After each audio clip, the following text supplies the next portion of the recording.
Welcome to NightSleepWhisper. The night is still, and the world is at rest. Tonight, we embark on an epic 50-chapter saga, The Secret of Willow Lane, a tale of hidden keys, forgotten tunnels, and truths long buried. Get comfortable, let the day fade away, and let the mystery guide you into a deep sleep. The first chapter begins now. Robert stood in front of his new home. It was a tall house on a street called Willow Lane. The street was very quiet. There were many big trees with green leaves.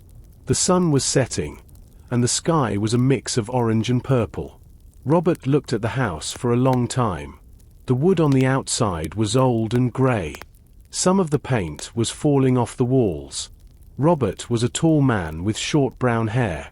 He was 35 years old. He worked as an accountant, but he always liked old things. He wanted a house with a history. This house was perfect for him. It was big, old, and very silent. He felt a little nervous, but he was also very happy. He walked to his car and opened the back. There were many cardboard boxes inside. He took a heavy box and walked to the front door. The key was big and made of heavy metal. He put the key in the lock and turned it. The door opened slowly. It was a heavy door that made a low scraping noise against the floor. Inside, the air was cool and dusty. The floor was made of dark wood. Robert walked into the living room. There was no furniture yet. The walls were white, but they were not very clean. He put the box on the floor. A small cloud of dust rose into the air. He coughed and looked around the empty space. "This is my new life," Robert said to himself. His voice sounded loud in the empty room. He went back to the car many times. He carried boxes with books, clothes, and kitchen tools. His arms were tired, and he was starting to feel hot. The sun went down, and the street became dark. Small street lamps turned on. They gave a soft yellow light to the quiet neighborhood. Robert did not see any neighbors. He only saw the shadows of the trees. Robert walked to the kitchen. It was at the back of the house.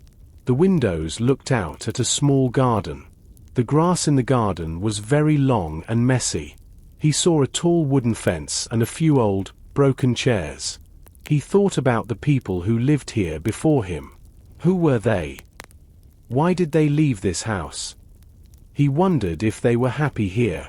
He went to the stairs in the middle of the hallway. He walked up the stairs slowly. Every step made a loud sound under his feet because the wood was very old. On the second floor, there were 3 bedrooms and a small bathroom. Everything was empty and quiet. Robert felt a bit lonely, but he was also excited. He liked the smell of old wood and the feeling of the past.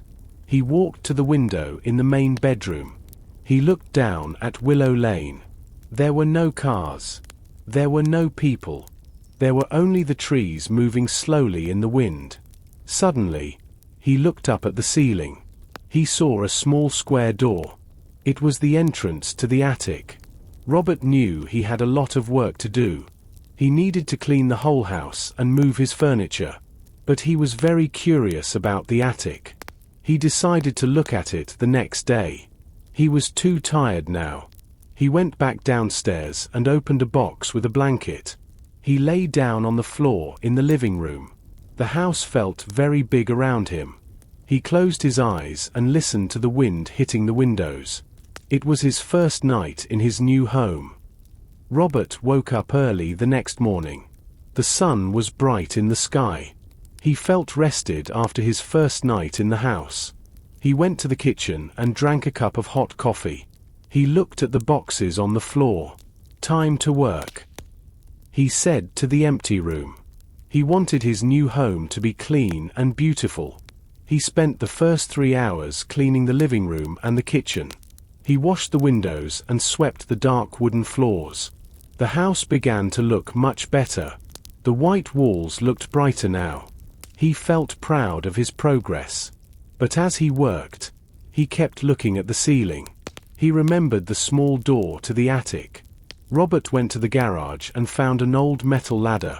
He carried it into the house and placed it under the small door. He climbed the ladder slowly. When he pushed the door open, a cloud of thick dust fell on his head. He climbed into the attic. It was a very large space with a low ceiling. The air was very hot and smelled like old paper and dry wood. There were 2 small windows at each end of the attic. They were covered in dirt, so only a little bit of grey light came inside. Robert used a powerful flashlight to see the corners. The beam of light moved across the wooden floor and showed many spider webs. The attic was empty of furniture, but the floor was very uneven. Robert began to sweep the floor with a large broom. He wanted to see the condition of the wood. As he moved the broom near the chimney, he felt something hard. He stopped and looked down. One of the wooden boards was loose. He put his broom down and knelt on the floor. He used his fingers to pull the edge of the board. The board moved easily. Underneath the floor, there was a small, secret space. Inside the space, Robert saw a metal box. It was a dark grey box, about the size of a large book. It had a small lock on the front. The box was covered in a thick layer of grey dust. Robert reached down and picked it up. It was very heavy for its size. He sat on the dusty floor and looked at the box. His heart was beating fast. He felt like a character in a movie. He wiped the dust away with a piece of cloth. The metal felt cold against his hands. The box looked very old, maybe 40 or 50 years old. He tried to open the lid, but the lock was strong. It did not move. "What is inside you?" Robert whispered. He held the box tightly. He knew this was the start of a mystery. He decided to take the box downstairs where there was more light. He wanted to find a way to see what was hidden inside. Robert carried the heavy metal box down the stairs. He went into the kitchen and put it on the wooden table. The sun was shining through the window, making the dust on the box look like tiny stars. Robert felt his hands shaking a little bit. He was very curious. He wanted to know what was inside. He went to his toolbox in the hallway. He found a small, flat screwdriver. He came back to the table and looked at the lock. It was a simple lock, but it was very rusty. He put the tip of the screwdriver into the hole. He pushed it hard and turned his wrist. The lock broke, and the lid of the box opened slowly. Robert held his breath. Inside the box, there was not a lot of gold or jewelry. There was only a single white envelope. The paper was not white anymore. It was thin, yellow, and very dry. It looked like it could break if he touched it too hard. Robert reached into the box and took the envelope out. He sat down in his chair. He opened the envelope carefully. Inside, there was a piece of lined paper. The handwriting was very neat, but the ink was fading. At the top of the page, there was a date.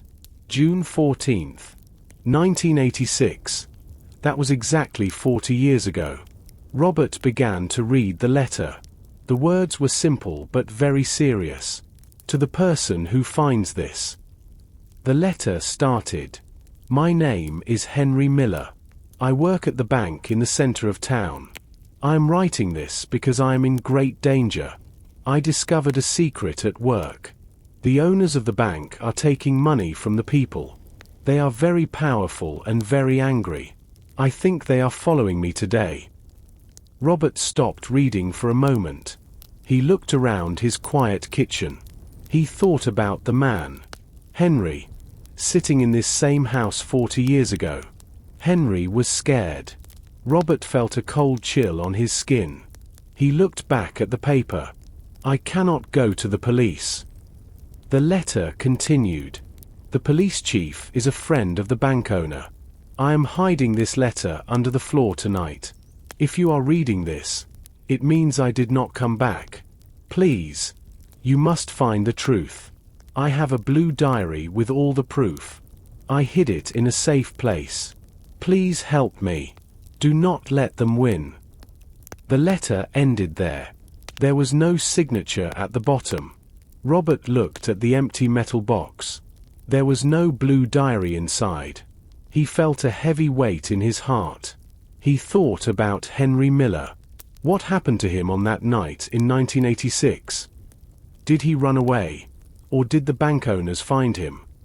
Robert stood up and walked to the window. He looked at the quiet street of Willow Lane. The trees were tall and still. Everything looked normal and safe. But Robert knew the truth now. This house had a dark story. He held the yellow letter tightly in his hand. He knew he had to find the blue diary. Robert sat at the kitchen table for a long time. The yellow letter was still in his hand. He read the words again and again. Henry Miller was a bank clerk.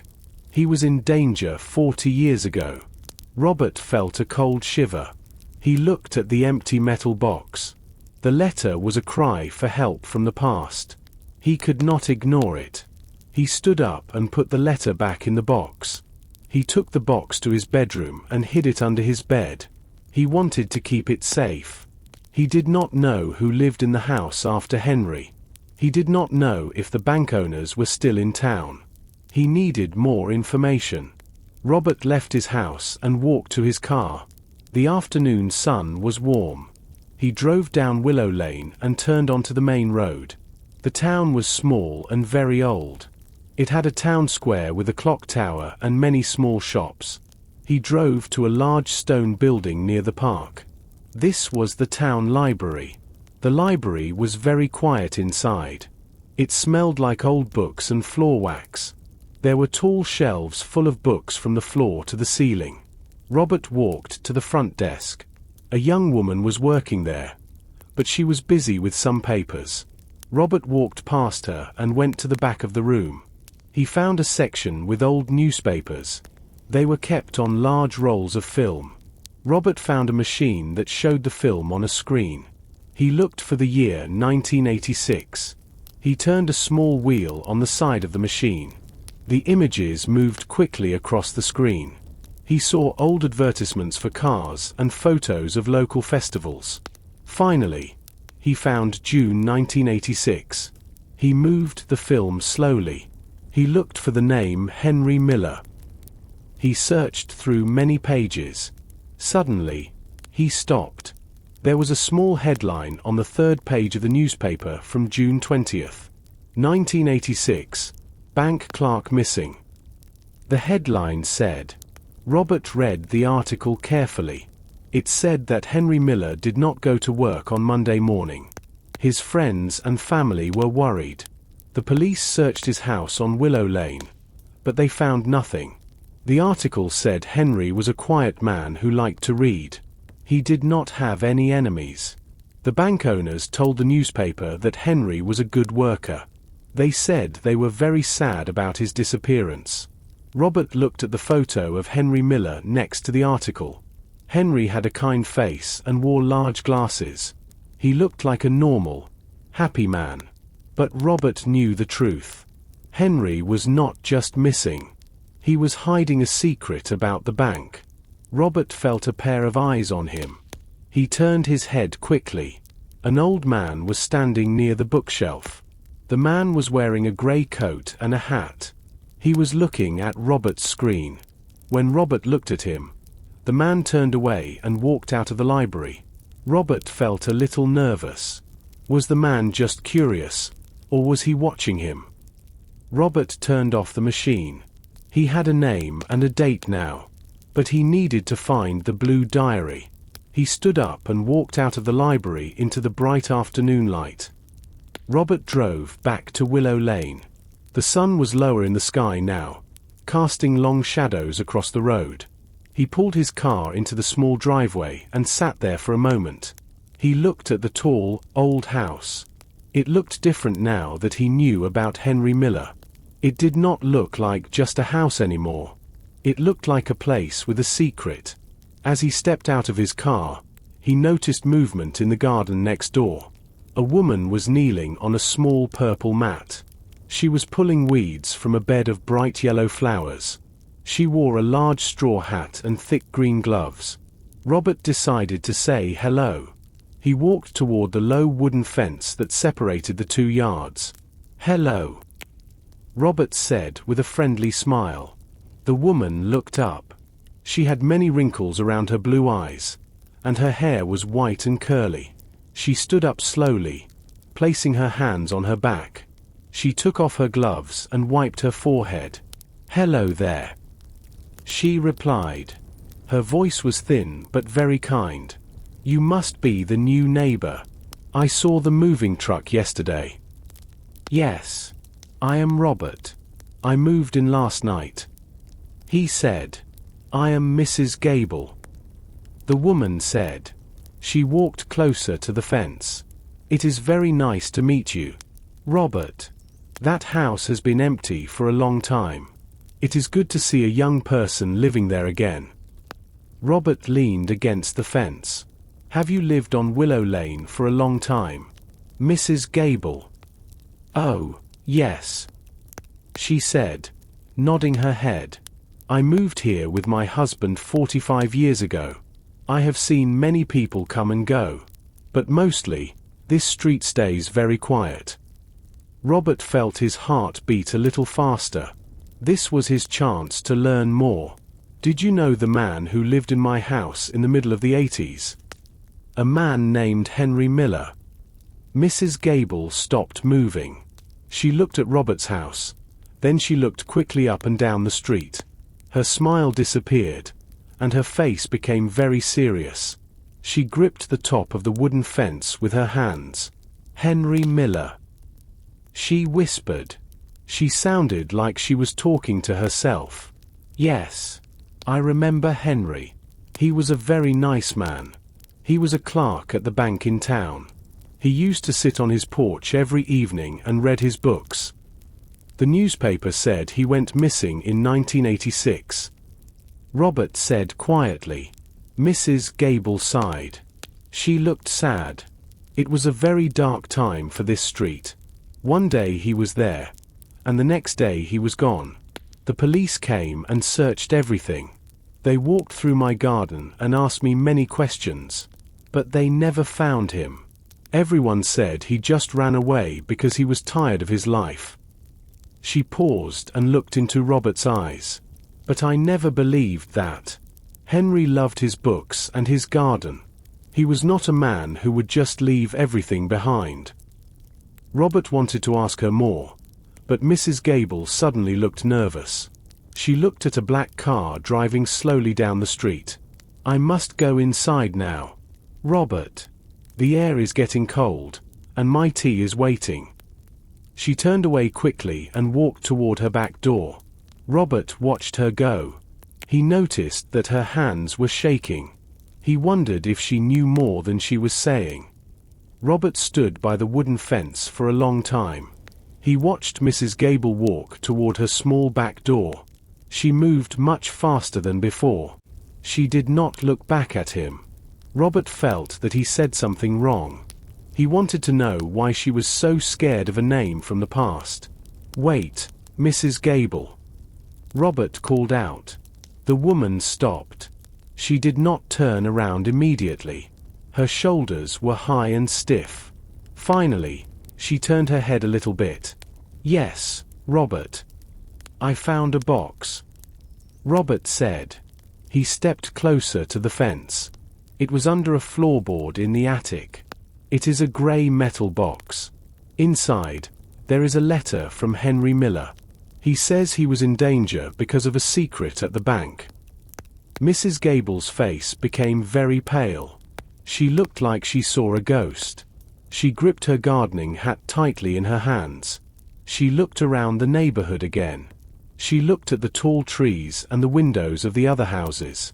It was a beautiful, sunny day, but she looked like she was in a storm. "You should not have opened that box, Robert," she whispered.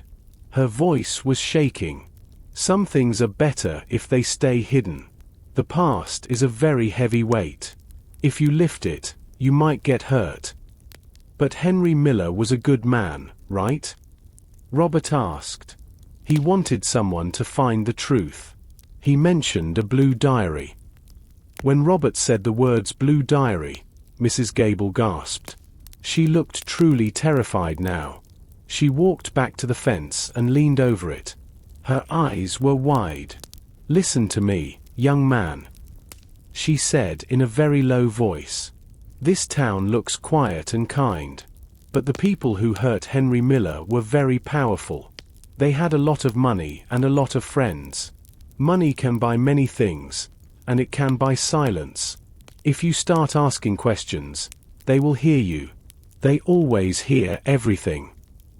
"Who are they?" Robert asked. "The people at the bank," she replied. "The men in the suits. They did not like it when Henry asked questions. And they will not like it if you ask questions, too. Put the box away, Robert. Forget about the letter. Forget about Henry Miller. Just live your life in that house and be happy." Before Robert could say another word, Mrs. Gable turned around and ran into her house. He heard her door close and the sound of a lock turning. The garden was silent again. The yellow flowers moved gently in the breeze, but the beauty of the afternoon was gone for Robert. He walked back into his own house. It felt cold inside now. He went to the living room and looked out the front window. A black car was parked at the end of the street. He did not recognize the car. It was just sitting there under a large oak tree. Robert watched the car for 10 minutes.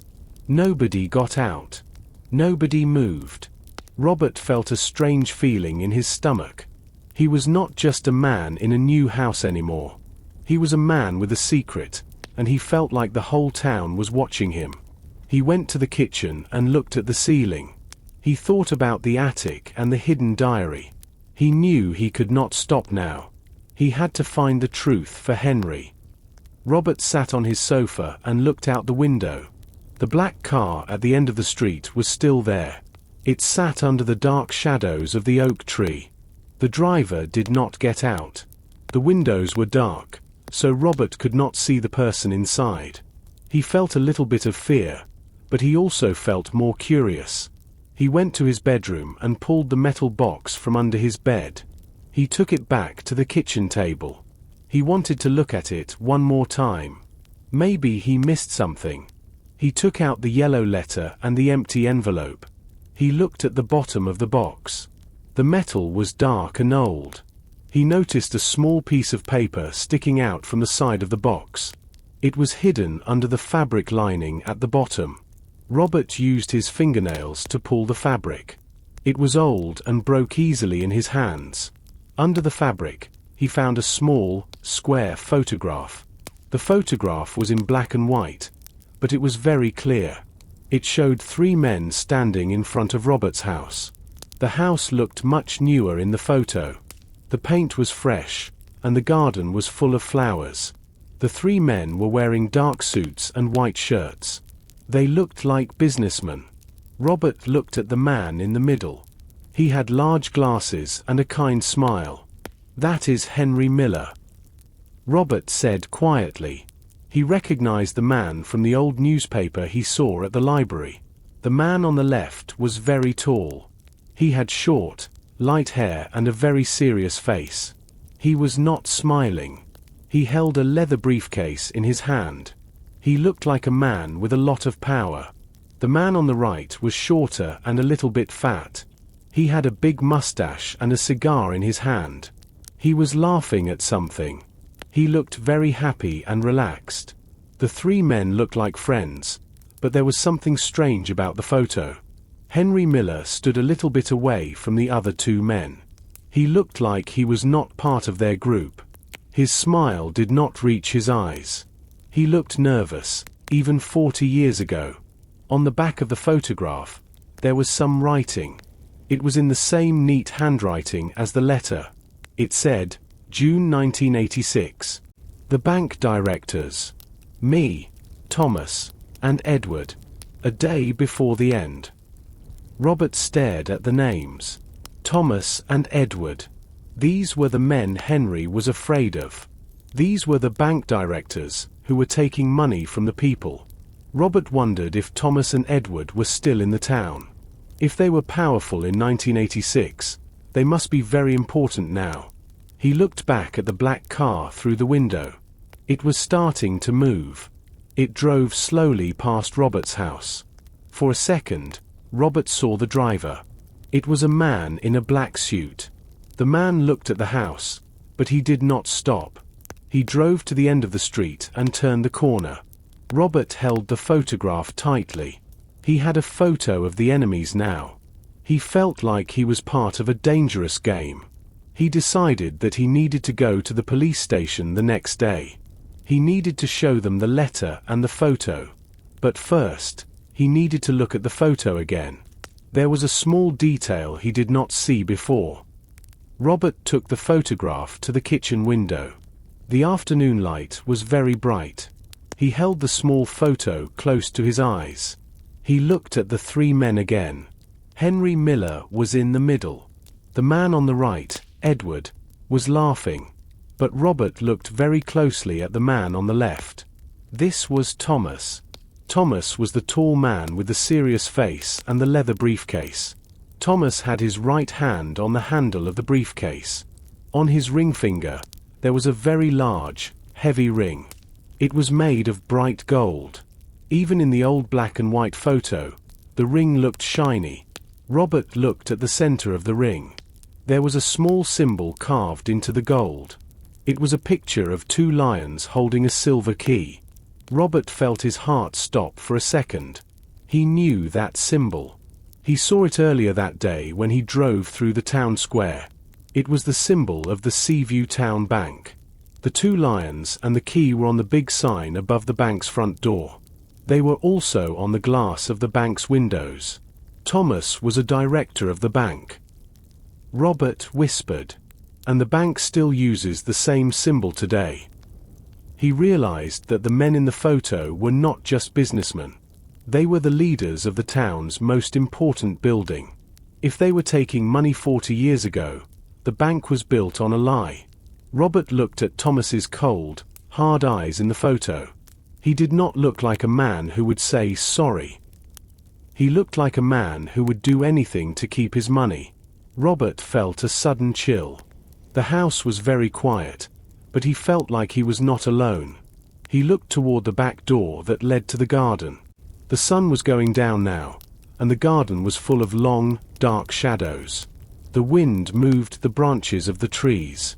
The leaves made a soft, brushing sound against the side of the house. He thought about the black car and the man in the black suit. Were they working for the bank? Were they looking for the metal box? Robert realized that the letter from Henry Miller was a very dangerous piece of paper. It was not just a story. It was proof of a crime that people wanted to keep secret. He put the photograph back into the metal box. He also put the yellow letter inside. He needed to be very careful. He decided that he could not stay in the living room. He felt too visible near the large windows. He took the box and went upstairs to his bedroom. He put the box under his bed again, but then he changed his mind. He moved it to the back of his closet and covered it with a heavy coat. He sat on the edge of his bed. He looked at his phone. It was 7 o'clock in the evening. He wanted to call the police, but what could he say? He only had an old letter and a photo. The police might think he was crazy. He decided to wait until the morning. He would go to the police station in person. He would show them everything and ask about the missing person case from 1986. Robert did not sleep well that night. Every time the wind blew or the old house made a small sound, he opened his eyes. He felt like the tall man in the photo was watching him from the shadows of the room. Robert woke up as the sun came through his window. He did not sleep very much. His mind was full of questions about Henry Miller and the golden ring. He took a quick shower and ate a piece of toast. He felt a bit better, but he was still nervous. He took the metal box from the closet. He put it inside a plastic bag so no one could see it. He drove his car to the center of the town. The town was busy this morning. People were walking to the shops, and the local cafe was full of customers. Robert saw the Seaview Town Bank on the corner. It was a very big, grand building with white columns. He saw the symbol of the two lions and the key above the door. It looked very powerful. He did not stop. He drove 2 more blocks to the police station. The police station was a small brick building. Inside, it was very bright and smelled like coffee. There was a long wooden counter. A man in a blue uniform was sitting behind the counter. He had a kind face and a silver badge on his chest.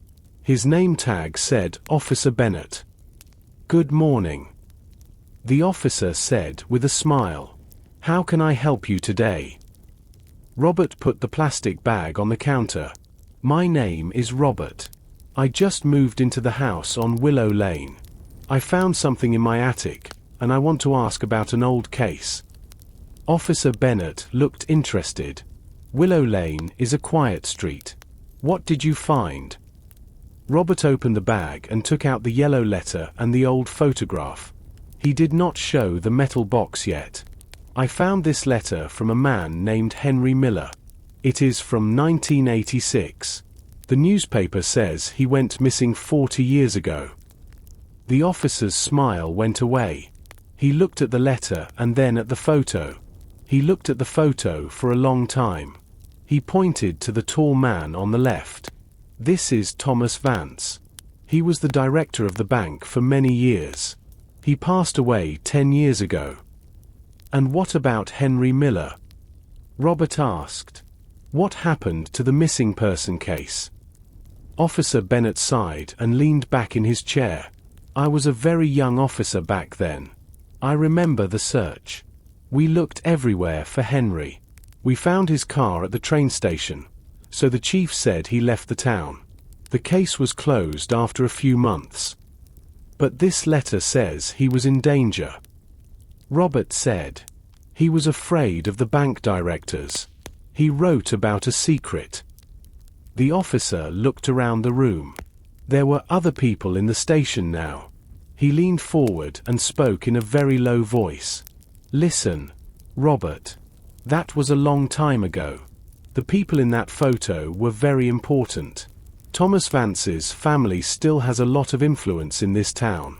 If you start talking about secrets and crimes, you might cause a lot of trouble for yourself. I just want to find the truth." Robert said firmly. "The truth is sometimes hard to find." The officer replied.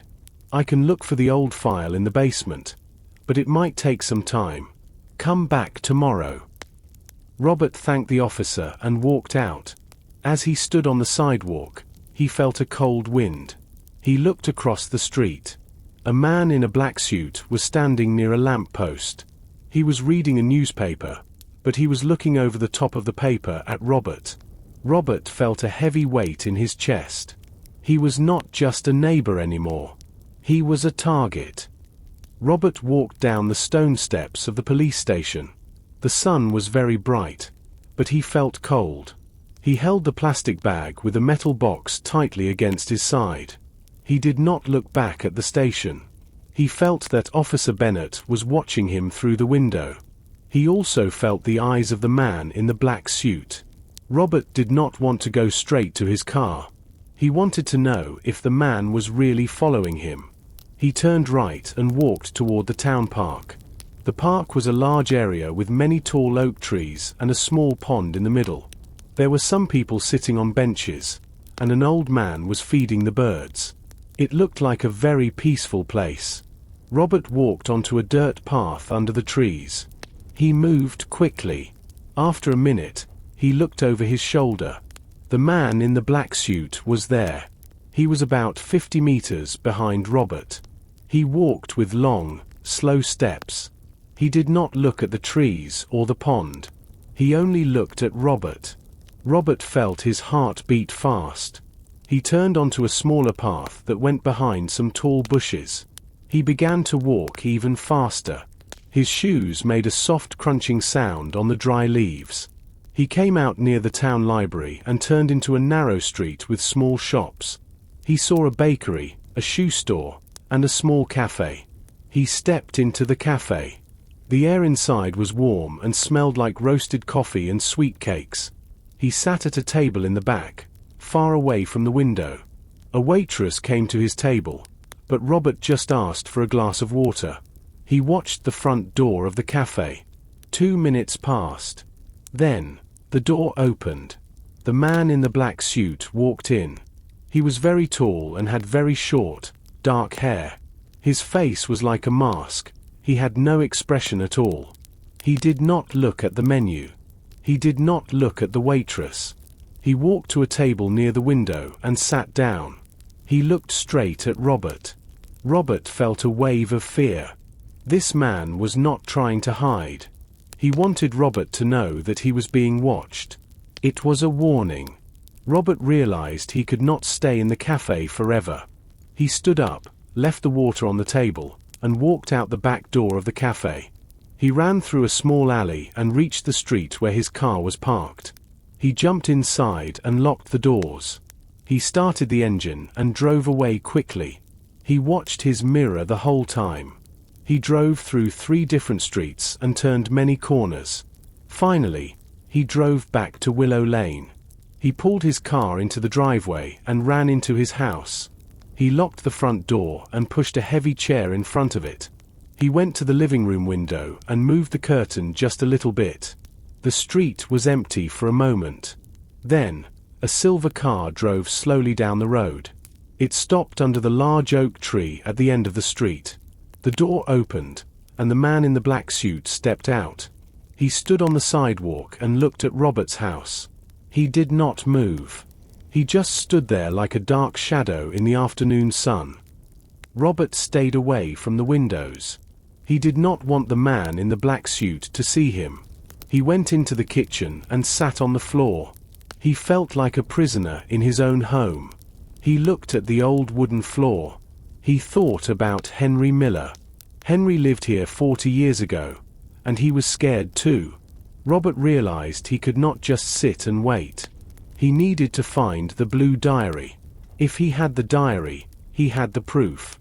With the proof, the police would have to help him. He remembered the letter. Henry said he hid the diary in a safe place. Robert already checked the attic and the main rooms. There was only one place left to look, the basement. He found a large flashlight in a kitchen drawer.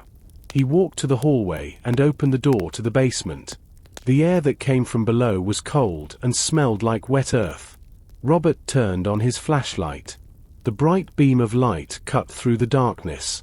He walked down the stone steps. They were very narrow and slippery. The basement was a large, open space. The walls were made of heavy grey stones. There were many old pipes on the ceiling. They were covered in rust. In the center of the room, there were some old cardboard boxes and a pile of dry wood. Robert moved the flashlight around the room. He saw many spiders and old webs in the corners. He began to search the walls. He pushed against the heavy stones. He was looking for a loose stone or a hidden space. He worked for an hour. His hands were dirty, and his back was starting to hurt. He felt tired and sad. Maybe the diary is not here. He whispered. He walked to the far corner of the basement.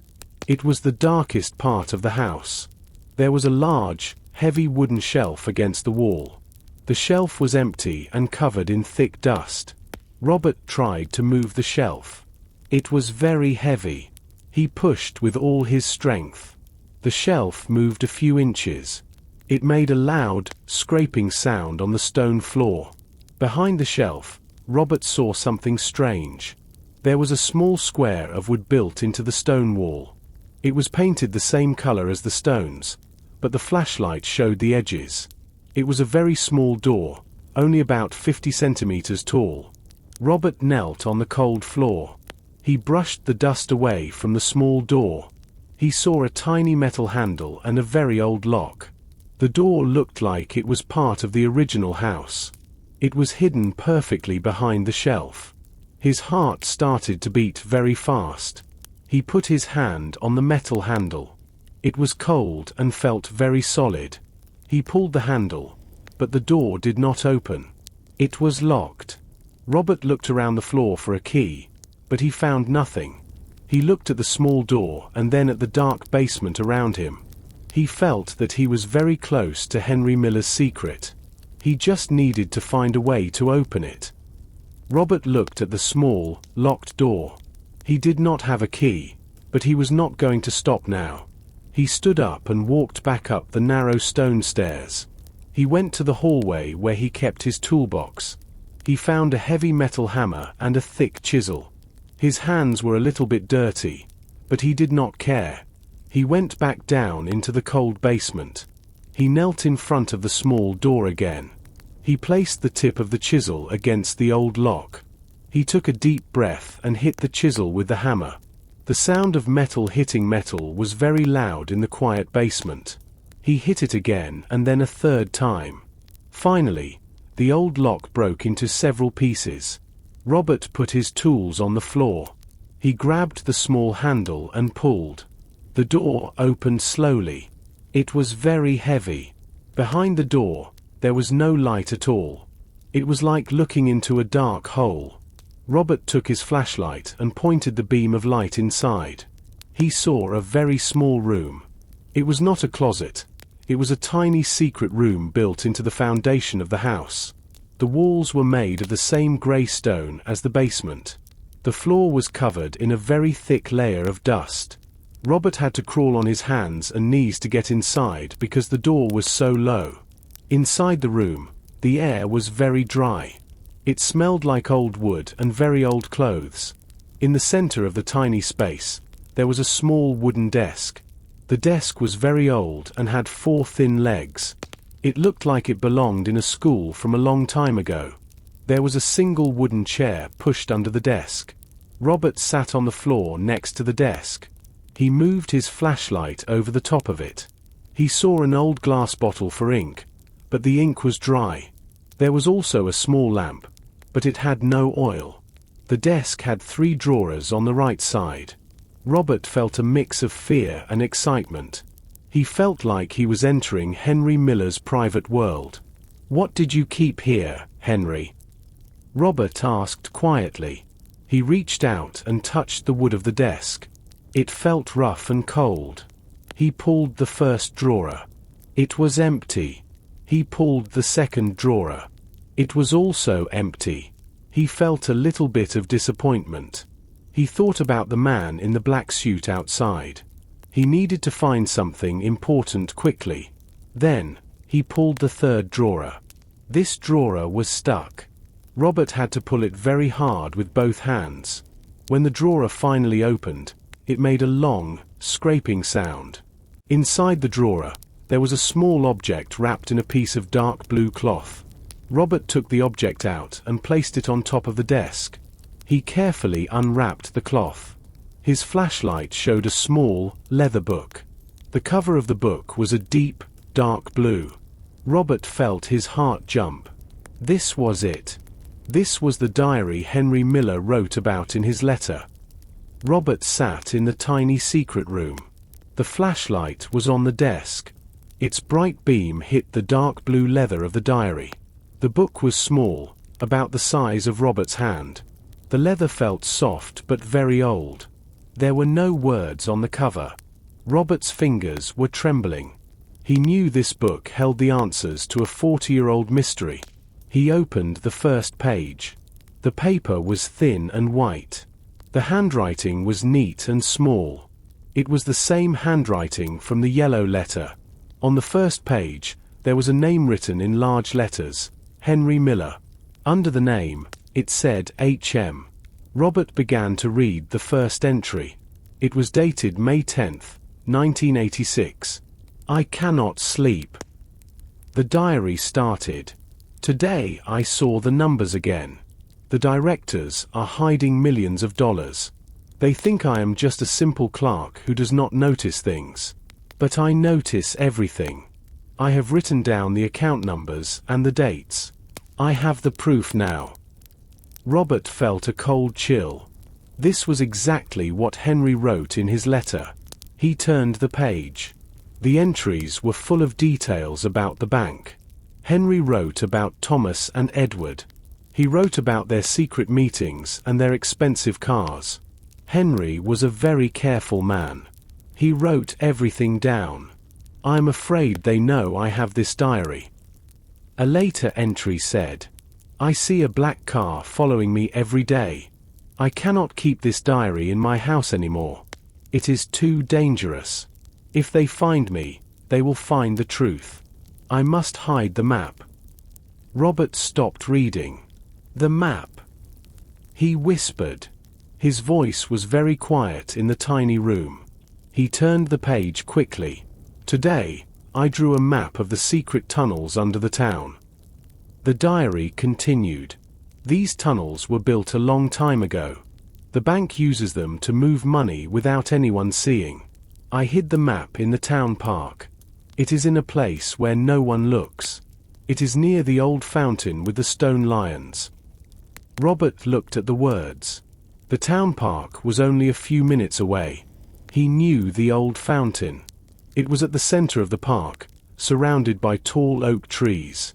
The fountain was broken and did not have any water, but the stone lions were still there. "The map will lead to the evidence."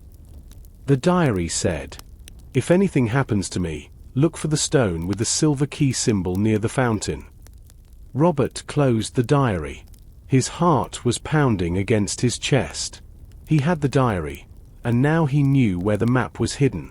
He stood up, but he was too tall for the tiny room. He hit his head on the stone ceiling. He felt a sharp pain, but he did not care. He crawled back through the small door and into the basement. He pushed the heavy wooden shelf back into place. He wanted the secret room to stay hidden. He carried the blue diary and his flashlight back up the stairs. He went into the kitchen and looked out the window. The silver car was still there. The man in the black suit was sitting inside. Robert knew he had to be very careful. He could not just walk to the park. He needed a plan. He looked at the blue diary on the table. He felt like Henry Miller was in the room with him, telling him to hurry. Robert looked at the clock on the kitchen wall. It was nearly 8 o'clock in the evening. The sky was getting dark. He looked out the front window very carefully. The silver car was still there. The man in the black suit was like a statue. Robert knew he could not leave through the front door. He needed to be clever. He went to his bedroom and put on a dark blue jacket. He put the blue diary into a deep pocket inside the jacket. He felt the weight of the book against his chest. He took his flashlight and put it in his other pocket. He was ready. Robert walked to the back of the house. He opened the kitchen door very slowly. He did not make a sound. He stepped out into the garden. The grass was long and wet with the evening dew. He stayed in the shadows of the tall trees. He moved toward the back fence. Beyond the fence, there was a small forest that led to the town park. He climbed over the wooden fence. A small piece of wood broke under his weight, and the sound seemed very loud in the quiet night. Robert stopped and waited. He listened for any footsteps or the sound of a car door. He heard nothing but the wind in the trees. He walked quickly into the forest. The forest was very dark. The moon was high in the sky, but the trees blocked the light. Robert did not turn on his flashlight yet. He did not want anyone to see the light. He knew the way to the park. He walked for 10 minutes until the trees opened up. He saw the grass of the town park. The park was empty. The street lamps gave a soft, orange light, but they did not reach the center of the park. Robert walked toward the old fountain. It was a large, stone structure. In the past, water flowed from the mouths of 4 stone lions. Now, the fountain was dry and covered in moss. Robert reached the fountain. The stone lions looked strange and scary in the dark. Their stone eyes seemed to watch him. He remembered the diary. Henry Miller wrote about a stone with a silver key symbol. Robert took out his flashlight. He turned it on and moved the beam of light over the base of the fountain. He saw many cracks in the stone. He saw green moss and small plants. He walked around the fountain slowly. He looked at every stone. Finally, he saw it. Near the feet of the third lion, there was a square stone. It was a different color than the others. Robert knelt on the ground and brushed away some dirt. There, carved into the stone, was the symbol of the two lions and the silver key. It was the same symbol from the bank. Robert pulled at the edge of the stone. It did not move. He used his car key to scrap the dirt from the edges. He pushed the left side of the stone very hard. The stone moved. It was a small door. Behind the stone, there was a dark hole. Robert reached into the hole. His fingers touched something cold and hard. He pulled it out. It was a rusted metal cylinder. It looked like a small pipe with a cap on one end. He sat back on the grass and breathed deeply. He held the cylinder in his hands. He knew the map to the secret tunnels was inside. Suddenly, he heard the sound of a car engine nearby. He saw headlights through the trees. A car was driving slowly into the park. Robert turned off his flashlight and hid behind the stone fountain. His heart was beating like a drum. Robert stayed very still behind the cold stone fountain. The headlights of the car moved across the grass. The car did not stop at the fountain. It drove slowly to the other side of the park and then left. Robert waited for 2 minutes. Everything was quiet again. He looked at the metal cylinder in his hand. He was safe for now, but he knew he had to go home quickly. He ran back through the dark forest. The trees looked like tall giants in the night. He climbed over his back fence and entered his house through the kitchen door. He locked the door and leaned against it. He was breathing very fast. He went to the kitchen table and looked at the metal cylinder and the blue diary. "I need to hide these," he thought. He felt that the house was no longer a safe place. Suddenly, he heard a car pull into his driveway. He saw the flash of headlights against the kitchen wall. He ran to the window and looked through the curtain. It was the silver car. The man in the black suit was getting out. He looked very calm. He walked toward the front door with slow, steady steps. Robert felt a wave of panic. He looked at the diary and the cylinder. He opened a small cabinet under the kitchen sink. He pushed the items behind some old bottles of cleaning soap. He closed the cabinet door just as a loud knock came at the front door. The sound was heavy and firm. It echoed through the empty hallway. Robert walked to the hallway. He turned on the porch light. He opened the front door just a few inches. The man in the black suit stood there. He was very tall. His eyes were cold and dark. He was not smiling. He wore a very expensive suit and a gray tie. "Good evening, Robert," the man said. His voice was deep and very smooth. "I am sorry to visit you so late. I think you have something that belongs to me." Robert tried to keep his voice steady. He did not want the man to see his fear. "I do not know who you are. What are you talking about?" The man stepped closer to the door. Robert could smell his expensive cologne. "You found a metal box in your attic yesterday. It is an old box, and it is very important to my family. I would like you to give it to me now." Robert felt his heart beating in his throat. He remembered Mrs. Gable's warning. This man was part of the secret. "I found some old tools and trash in the attic, but no box. You must have the wrong house."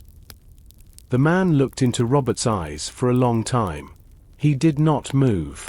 "I do not make mistakes, Robert. That box is part of a very old history. It is better for you if you hand it over.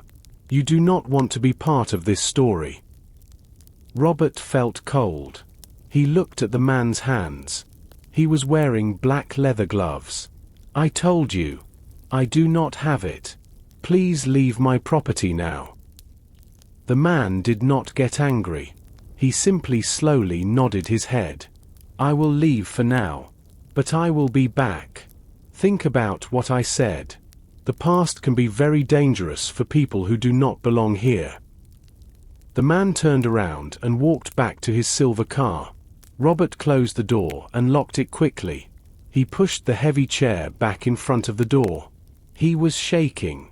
He knew the man was lying, but he also knew the man was not going to stop. Robert stayed in the dark hallway for a long time. He did not turn on the lights. He did not want to be a target. He listened to the silence of the house. Outside, the wind moved the leaves of the trees. The sound was like a soft whisper against the walls. He waited for the sound of the silver car to go away, but the street remained quiet.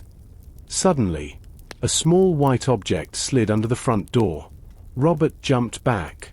His heart was racing. He waited a few seconds. Then he walked forward and picked it up. It was a business card.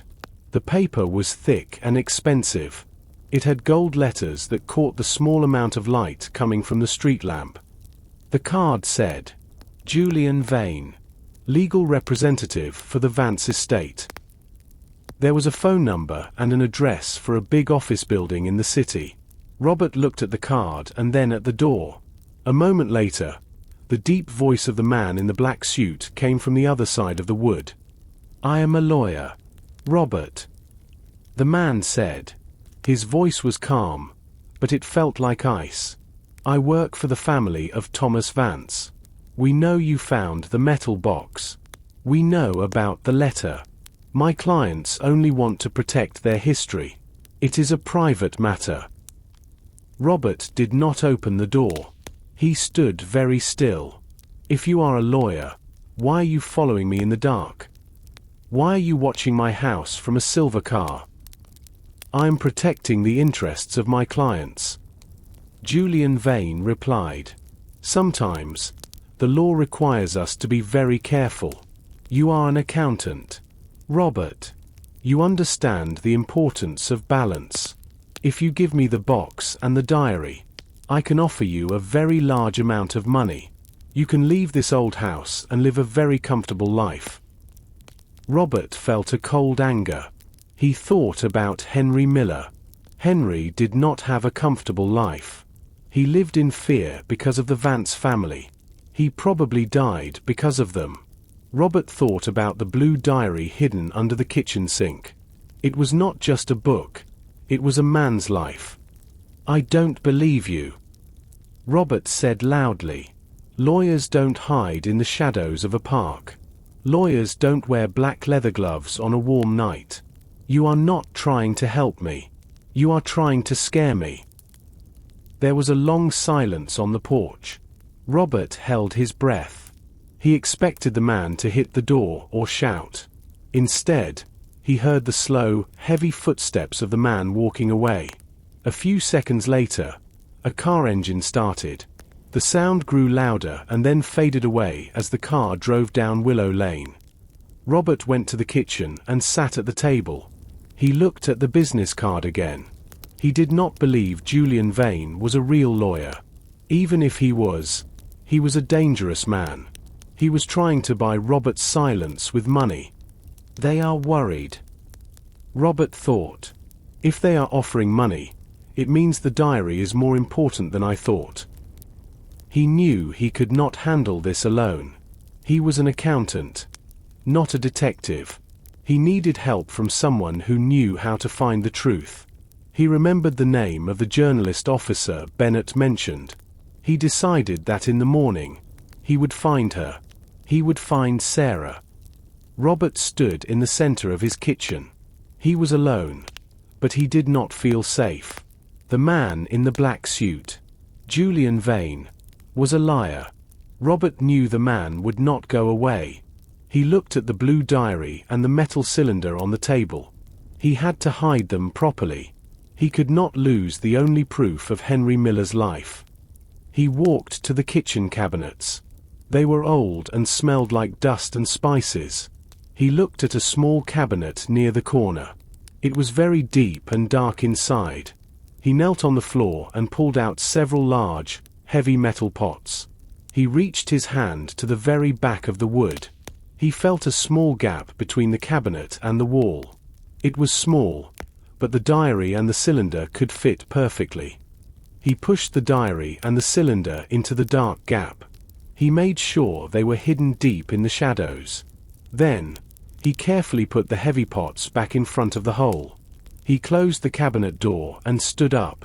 He wiped his dusty hands on his pants and took a deep breath. Just a few seconds later, he heard a sharp sound from the front of the house. It was the sound of wood breaking. The front door was being forced open. Robert froze. He heard heavy footsteps in the hallway. They were slow and regular. Someone was walking toward the kitchen. Julian Vane walked through the kitchen door. He was still wearing his black suit and his leather gloves. He looked at Robert with his cold, dark eyes. He did not say anything at first. He simply looked around the room. He saw the empty table and the closed cabinets. "I gave you a choice, Robert," Julian said. His voice was very quiet and very dangerous. "I asked you to be smart. Now, I have to be the one who looks." He walked to the first cabinet. He pulled the door open so hard that the wood made a cracking sound. He took out the glasses and put them roughly on the counter. He was looking for the box. He moved to the next cabinet. He began to throw things onto the floor. Robert backed away until his back was against the kitchen sink. "You have no right to be here," he shouted. His voice was shaking. "I'm going to call the police." Julian did not look at him. He moved through the kitchen like a machine. He was looking for the diary. He opened the drawer with the knives and forks. He moved to the tall cabinet where the food was kept. Bags of flour and sugar fell to the floor and broke. A white cloud of flour covered the dark wooden floor. The kitchen was becoming a mess. Robert watched as the man got closer to the corner cabinet. His heart was pounding in his chest. If the man found the diary, the truth about the bank would be gone forever. Julian reached for the handle of the corner cabinet. He pulled it open. He saw the heavy pots. He reached inside and moved the first pot. Suddenly, a bright light flashed through the window. A loud, high-pitched noise came from the street. It was the sound of a police car. The blue and red lights danced on the kitchen walls. Julian stopped. He looked at the window, then at Robert. He did not look scared. He looked annoyed. He let go of the cabinet door. "We will speak again, Robert," Julian said. He turned and walked quickly out of the back door. Robert heard the door slam against the wall. He ran to the window. He saw the man disappear into the shadows of the trees in the garden. A police car drove slowly past the front of the house. They did not stop. They were just patrolling the street. Robert sat on the floor among the flour and broken plates. He was shaking. He knew he was very lucky, but he also knew he could not stay in the house alone. He needed to find Sarah, the journalist. Robert spent the rest of the night cleaning the kitchen. He felt very tired. His hands were sore from picking up the broken glass. He swept the white flour from the dark wooden floor. Every time the house made a small noise, he looked at the door. He did not sleep. He sat in a chair and watched the sun rise. At 10 o'clock in the morning, there was a soft tapping on the front door. Robert stood up quickly. He felt his heart beat fast. He walked to the window and looked through the curtain. A woman was standing on the porch. She was about 30 years old. She had short, curly black hair and wore a bright yellow jacket. She carried a leather bag and a small notebook. Robert opened the door. "Who are you?" he asked. His voice was tired and a bit rough. The woman smiled. Her eyes were kind and smart. "Hello. My name is Sarah. I am a journalist for the Seaview Gazette. Are you Robert?" Robert nodded. He felt a little bit of relief. This was the woman officer Bennett mentioned. "Yes. I am Robert. Please, come in. Sarah walked into the house. She looked at the heavy chair in the hallway. Then she looked into the kitchen. She saw the broken plates and the mess on the floor. She did not look surprised. She looked concerned. I heard there was trouble here last night, Sarah said. She sat down at the kitchen table. Officer Bennett is a friend of mine. He told me a new person moved into the Miller house. He said you were asking about the past. I found a letter, Robert said. He sat across from her. And a diary. A man named Julian Vane came here last night. He broke my door. He was looking for it. Sarah leaned forward. Her face was very serious. Julian Vane is a dangerous man, Robert. He works for the Vance family. They are the most powerful people in this town. They own the bank and many buildings. They do not like people who ask questions about 1986. Why? Robert asked.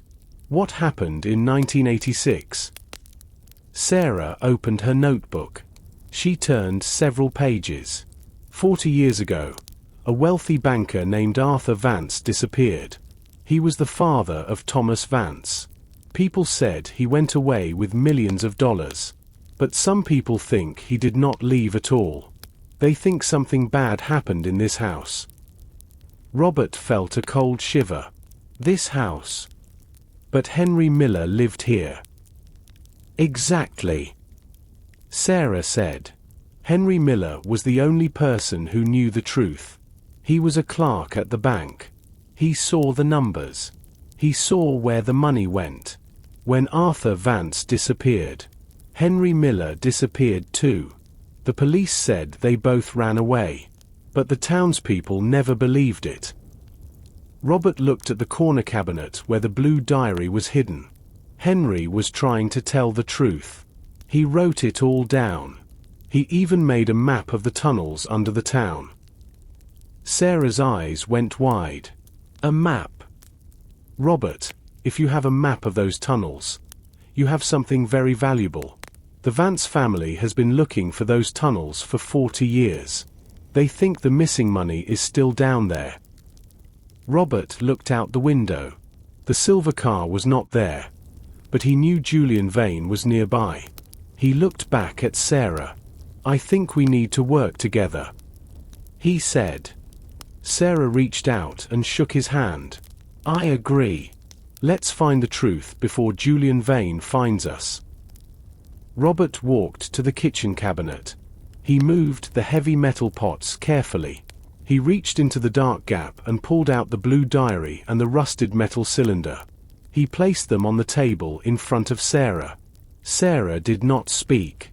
She looked at the items with big, surprised eyes.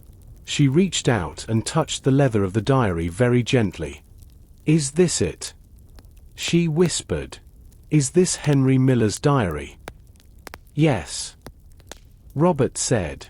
He wrote about the bank directors. He wrote about the money they were taking. And he wrote about a man named Arthur Vance. Sarah opened her leather bag and took out a folder. Inside the folder, there were old photographs and copies of newspaper articles. She found a photo of an older man with white hair and a very expensive coat. He looked like the man in the photograph Robert found, but he was older. This is Arthur Vance, Sarah said. In 1986, he was the president of the Seaview Town Bank. He was the most powerful man in the county. Everyone respected him. But one night in June, everything changed. Robert leaned forward. What happened? On the night of June 14th, 1986, Arthur Vance left the bank late. Sarah explained. He carried a very large, heavy leather bag. A witness saw him drive his car to this house on Willow Lane. At that time, Henry Miller lived here. The witness said Arthur entered the house, but no one saw him leave. The next morning, his car was found at the train station, but Arthur was gone. $5 million was also missing from the bank vault. Robert looked at the blue diary. Henry wrote his first entry on June 14th. He said he was in danger.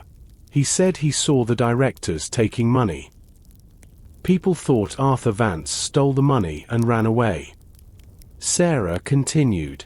His son, Thomas Vance, told the police that his father was a thief. Thomas took control of the bank and became very rich. But some people, like my father, did not believe it. They thought Arthur was murdered because he wanted to stop the other directors from stealing. Robert opened the diary to the middle pages. He found the dates Sarah mentioned. His eyes moved quickly across the lines. Listen to this. Robert said. Henry wrote. Arthur came to the house tonight. He was very angry. He had the bag of evidence. He said he was going to the police in the morning. We went down to the basement to hide the bag in the tunnel. Sarah gasped. She gripped the edge of the table. The tunnel. So the money was not stolen by Arthur. He was trying to protect it. And Henry was helping him. But if they went into the tunnel? Robert said. Why did they never come back out? Sarah looked at the rusted metal cylinder. The map is in there. Robert. That map shows the way to the tunnels. If we find the tunnels, we might find the truth about what happened to Arthur Vance and Henry Miller. And we might find the $5 million. Robert felt a mix of excitement and fear. The story was much bigger than a missing clerk. It was a story of murder and a great theft. He looked at the kitchen door. He knew Julian Vane was out there. And he knew Julian was looking for the same thing. Robert and Sarah sat in silence for a moment. They both looked at the blue diary and the metal cylinder. The kitchen was quiet, but the air felt heavy with the secrets of the past. Sarah reached out and picked up the blue diary. She turned it over in her hands. She looked at the front, the back, and the thin spine of the book. Wait a minute, Sarah said. She moved the book closer to the light from the window. Robert, look at this. There is something on the back cover. Robert leaned in. He looked at the dark blue leather. At first, he saw nothing. But when Sarah moved the book at an angle, he saw a small mark. It was not written with ink. It was carved into the leather with a very sharp tool. The mark was small, about the size of a coin. It was the same symbol they saw before. Two lions were standing on their back legs. Between them was a long, thin key. But this symbol was a little bit different from the one on the bank or the fountain. In this version, the key was pointing down toward a small square. It is the bank symbol. Robert whispered. But why is it carved here? Sarah used her finger to feel the carving. Henry Miller wanted to be very careful. This is not just a decoration. Look at the key. It is pointing to this square. I think the square represents a specific place. She opened the metal cylinder. She pulled out a piece of old, thin paper. It was the map Henry mentioned. The map was hand-drawn with black ink. It showed the streets of the town from 40 years ago. There were many red lines under the streets. These were the tunnels. Robert looked at the map. He saw his house on Willow Lane. A red line started in his basement and went all the way to the town square. Another red line went to the old warehouse by the river. Look at the symbols on the map, Sarah said. She pointed to a small mark near the drawing of the house. It was the same carved symbol, the lions and the downward-pointing key. The symbol is a marker. It shows the entrance to the tunnel.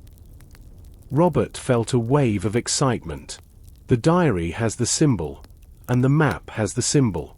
Henry was leaving a trail for someone to follow. But Julian Vane knows about this too. Sarah warned. He is looking for these symbols. He wants to find the tunnel before we do. He wants to protect the Vance family name and the money. Robert looked at the map. He saw that the tunnel entrance was very close to where he found the secret room in the basement. He realized that the tiny room was not the end of the secret. It was only the beginning. The door to the tunnels was somewhere nearby. "We have to go back down there," Robert said. His voice was firm. "We have to find that entrance tonight." Sarah nodded. She looked brave, but Robert saw her hands shaking slightly. "I have my camera and a strong light in my bag. Let's see what Henry Miller and Arthur Vance hidden 40 years ago." Robert stood up. He felt like he was finally close to the truth. He took a heavy flashlight from the counter. They were ready to go into the dark. Robert and Sarah walked out of the house. They did not use the front door. They went through the back garden again. The night was very dark now. The moon was behind a large cloud. Robert held Sarah's arm. They moved slowly through the tall grass. They did not want Julian Vane to see them. They reached the forest and walked toward the town park. Sarah had a small bag on her shoulder. Inside the bag was the blue diary and the metal cylinder. Robert had his heavy flashlight. He did not turn it on. He knew the way to the fountain. "Why are we going back to the park?" Robert whispered. "The diary said there is a stone with a silver key." Sarah replied quietly. "You found the cylinder. But maybe there is more. We need to be sure before we go into the tunnels." They arrived at the center of the park. The old stone fountain looked like a dark ghost in the night. The 4 stone lions looked very cold. Robert turned on his flashlight for a second. He showed Sarah the place where he found the cylinder. Sarah knelt on the ground.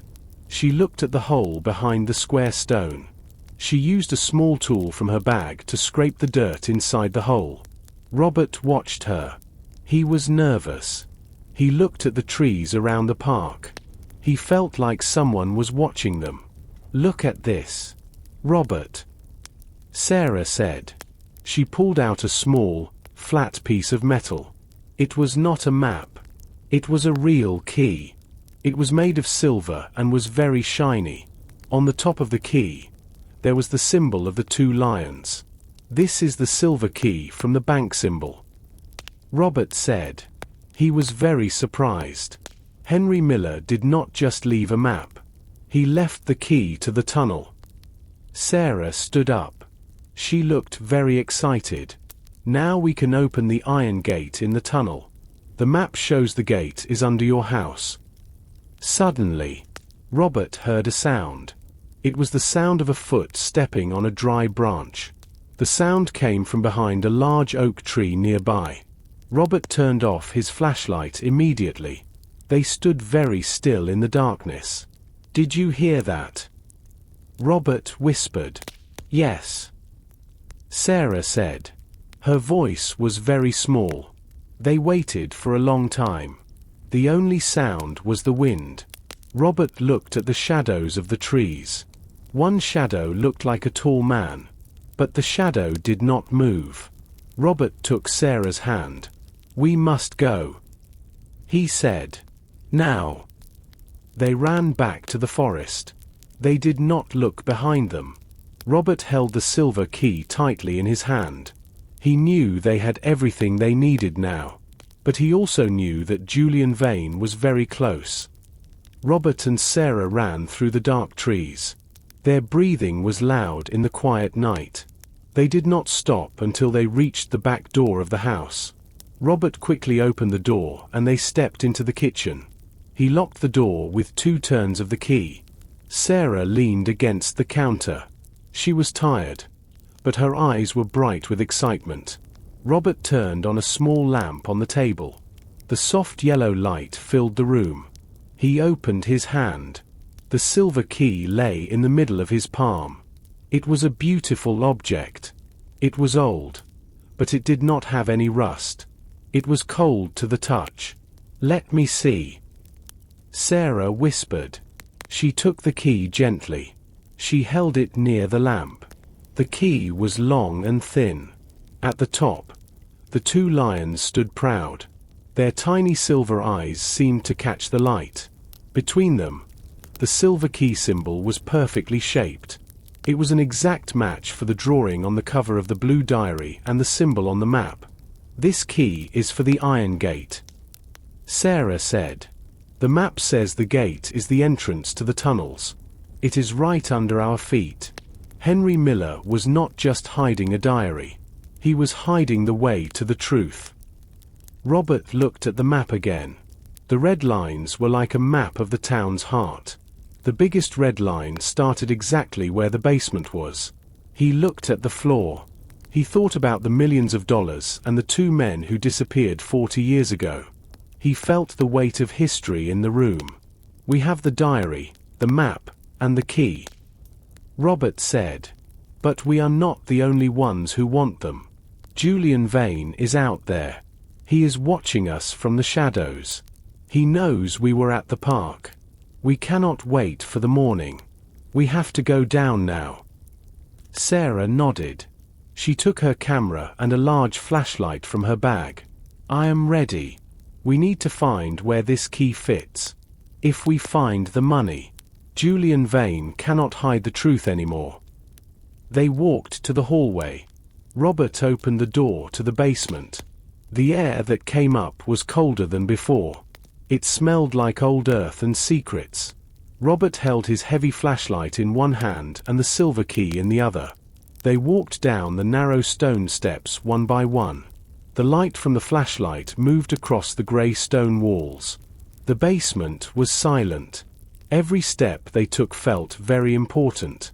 They reached the bottom of the stairs. Robert moved the beam of light to the far corner where the empty wooden shelf stood.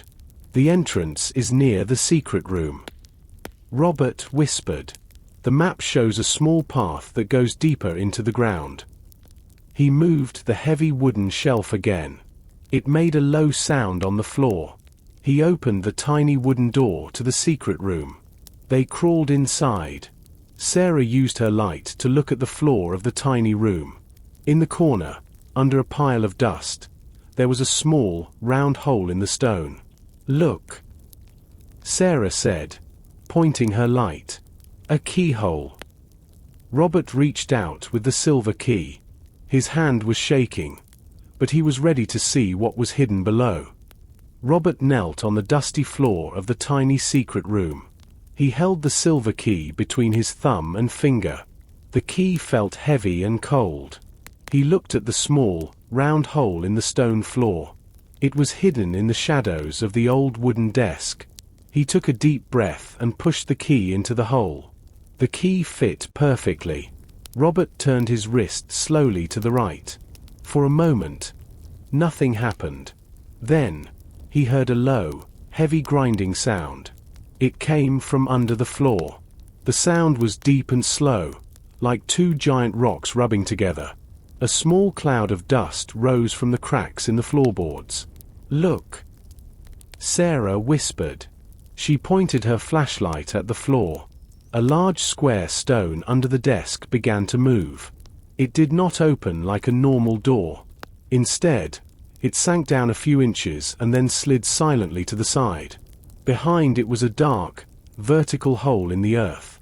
Robert moved his flashlight to see inside. The beam of light showed a set of very narrow iron stairs. The stairs were attached to the stone wall and went straight down into the darkness.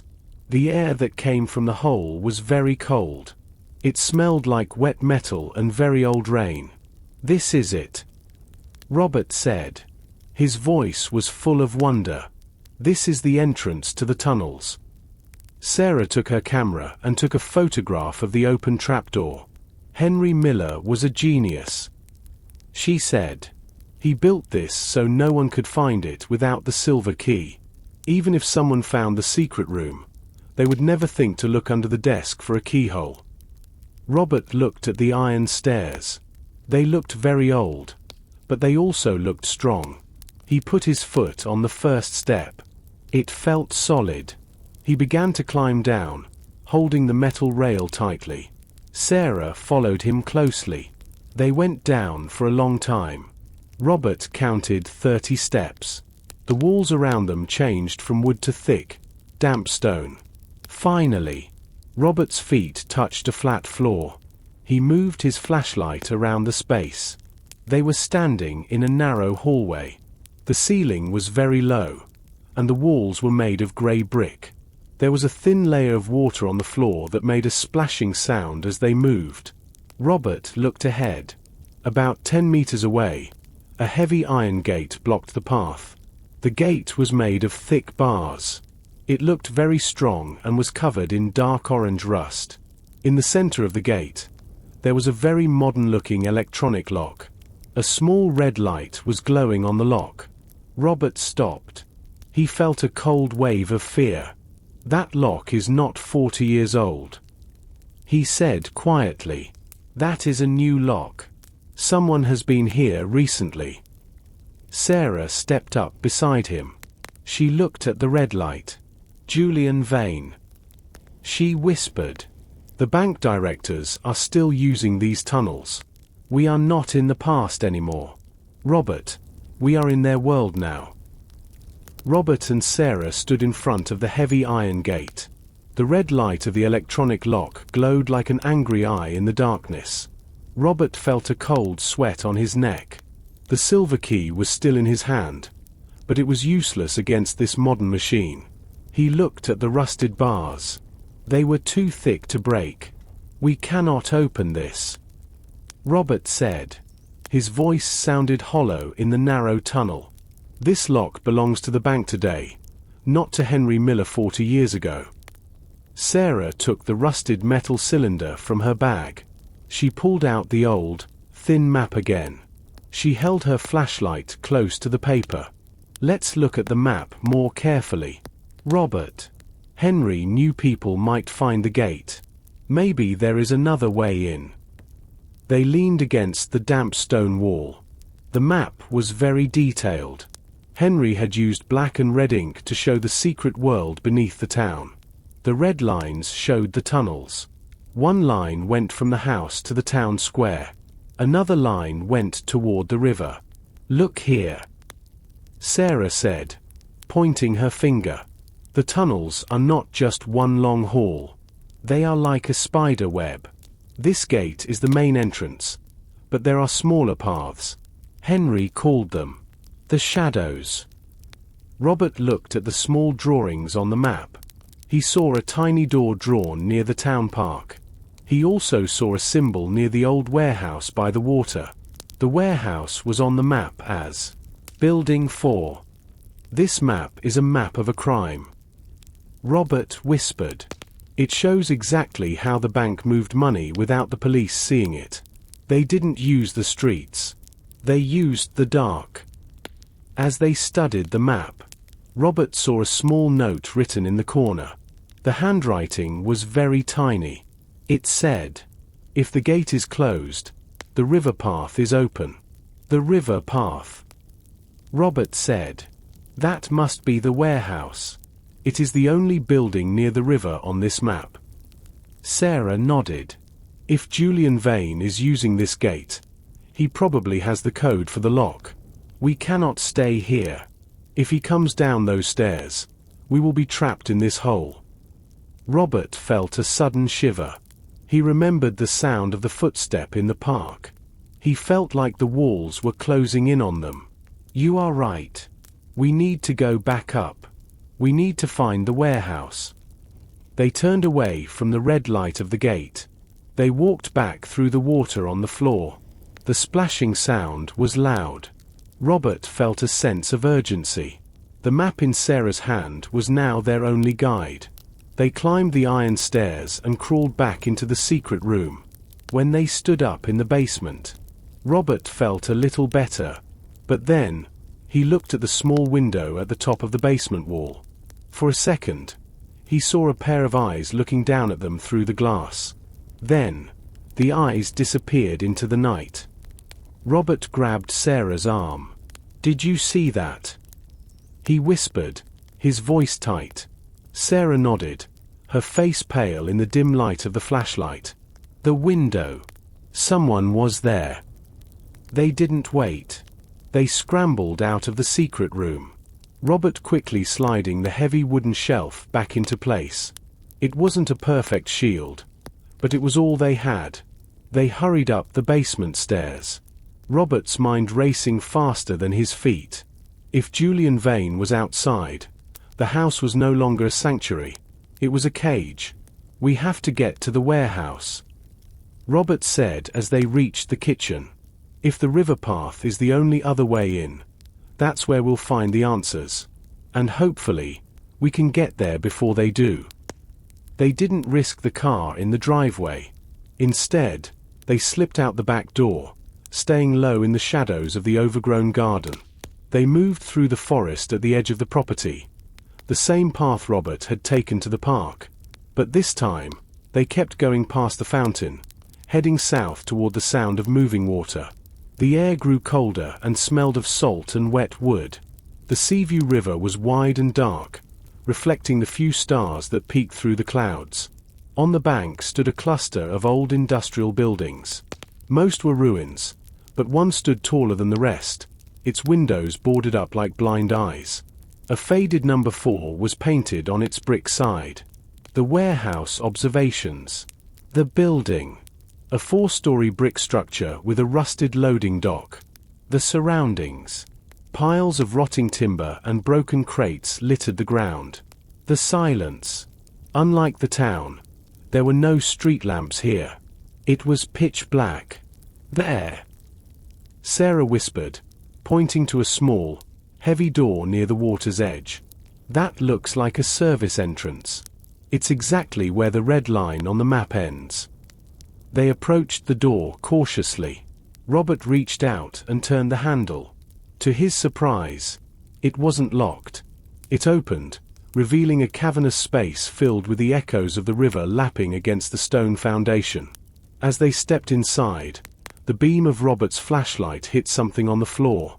It wasn't dust or trash. It was a fresh set of muddy footprints leading toward a heavy iron trapdoor in the center of the room. "Someone's already here," Robert breathed. Robert and Sarah stared at the muddy footprints. The silence of the warehouse felt heavy, broken only by the rhythmic slap of the river against the exterior stone. Robert gripped his flashlight, his knuckles white. They had a choice: turn back and call the police, or see where the river path truly led. "We didn't come this far to let a few muddy boots stop us," Sarah whispered, though her voice wavered. She checked her camera settings. "If someone is down there, we need proof." Robert nodded. He reached for the ring of the iron trapdoor. Unlike the rusted gate under the house, this door moved smoothly. It had been oiled recently. Beneath it was a sturdy concrete staircase, not the rickety iron rungs of the basement. This path was built to move things, heavy things. What they found below. The tunnel. Unlike the damp, brick-lined shadows, this section was reinforced with modern concrete. The atmosphere. It didn't smell like earth. It smelled like ozone and expensive paper. The light. Dim electric bulbs hummed along the ceiling, casting long, shaky shadows. They descended quietly, their footsteps muffled by the thick rubber mats on the floor. After 50 meters, the tunnel opened into a large, square chamber. Robert clicked off his flashlight. They didn't need it. The room was lit by a single desk lamp in the corner. The room was a graveyard of secrets.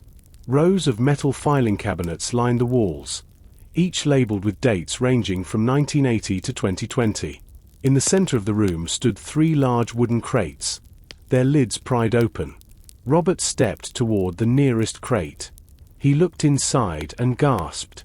It wasn't full of gold or stacks of cash. It was full of blue ledgers, hundreds of them, and personal items.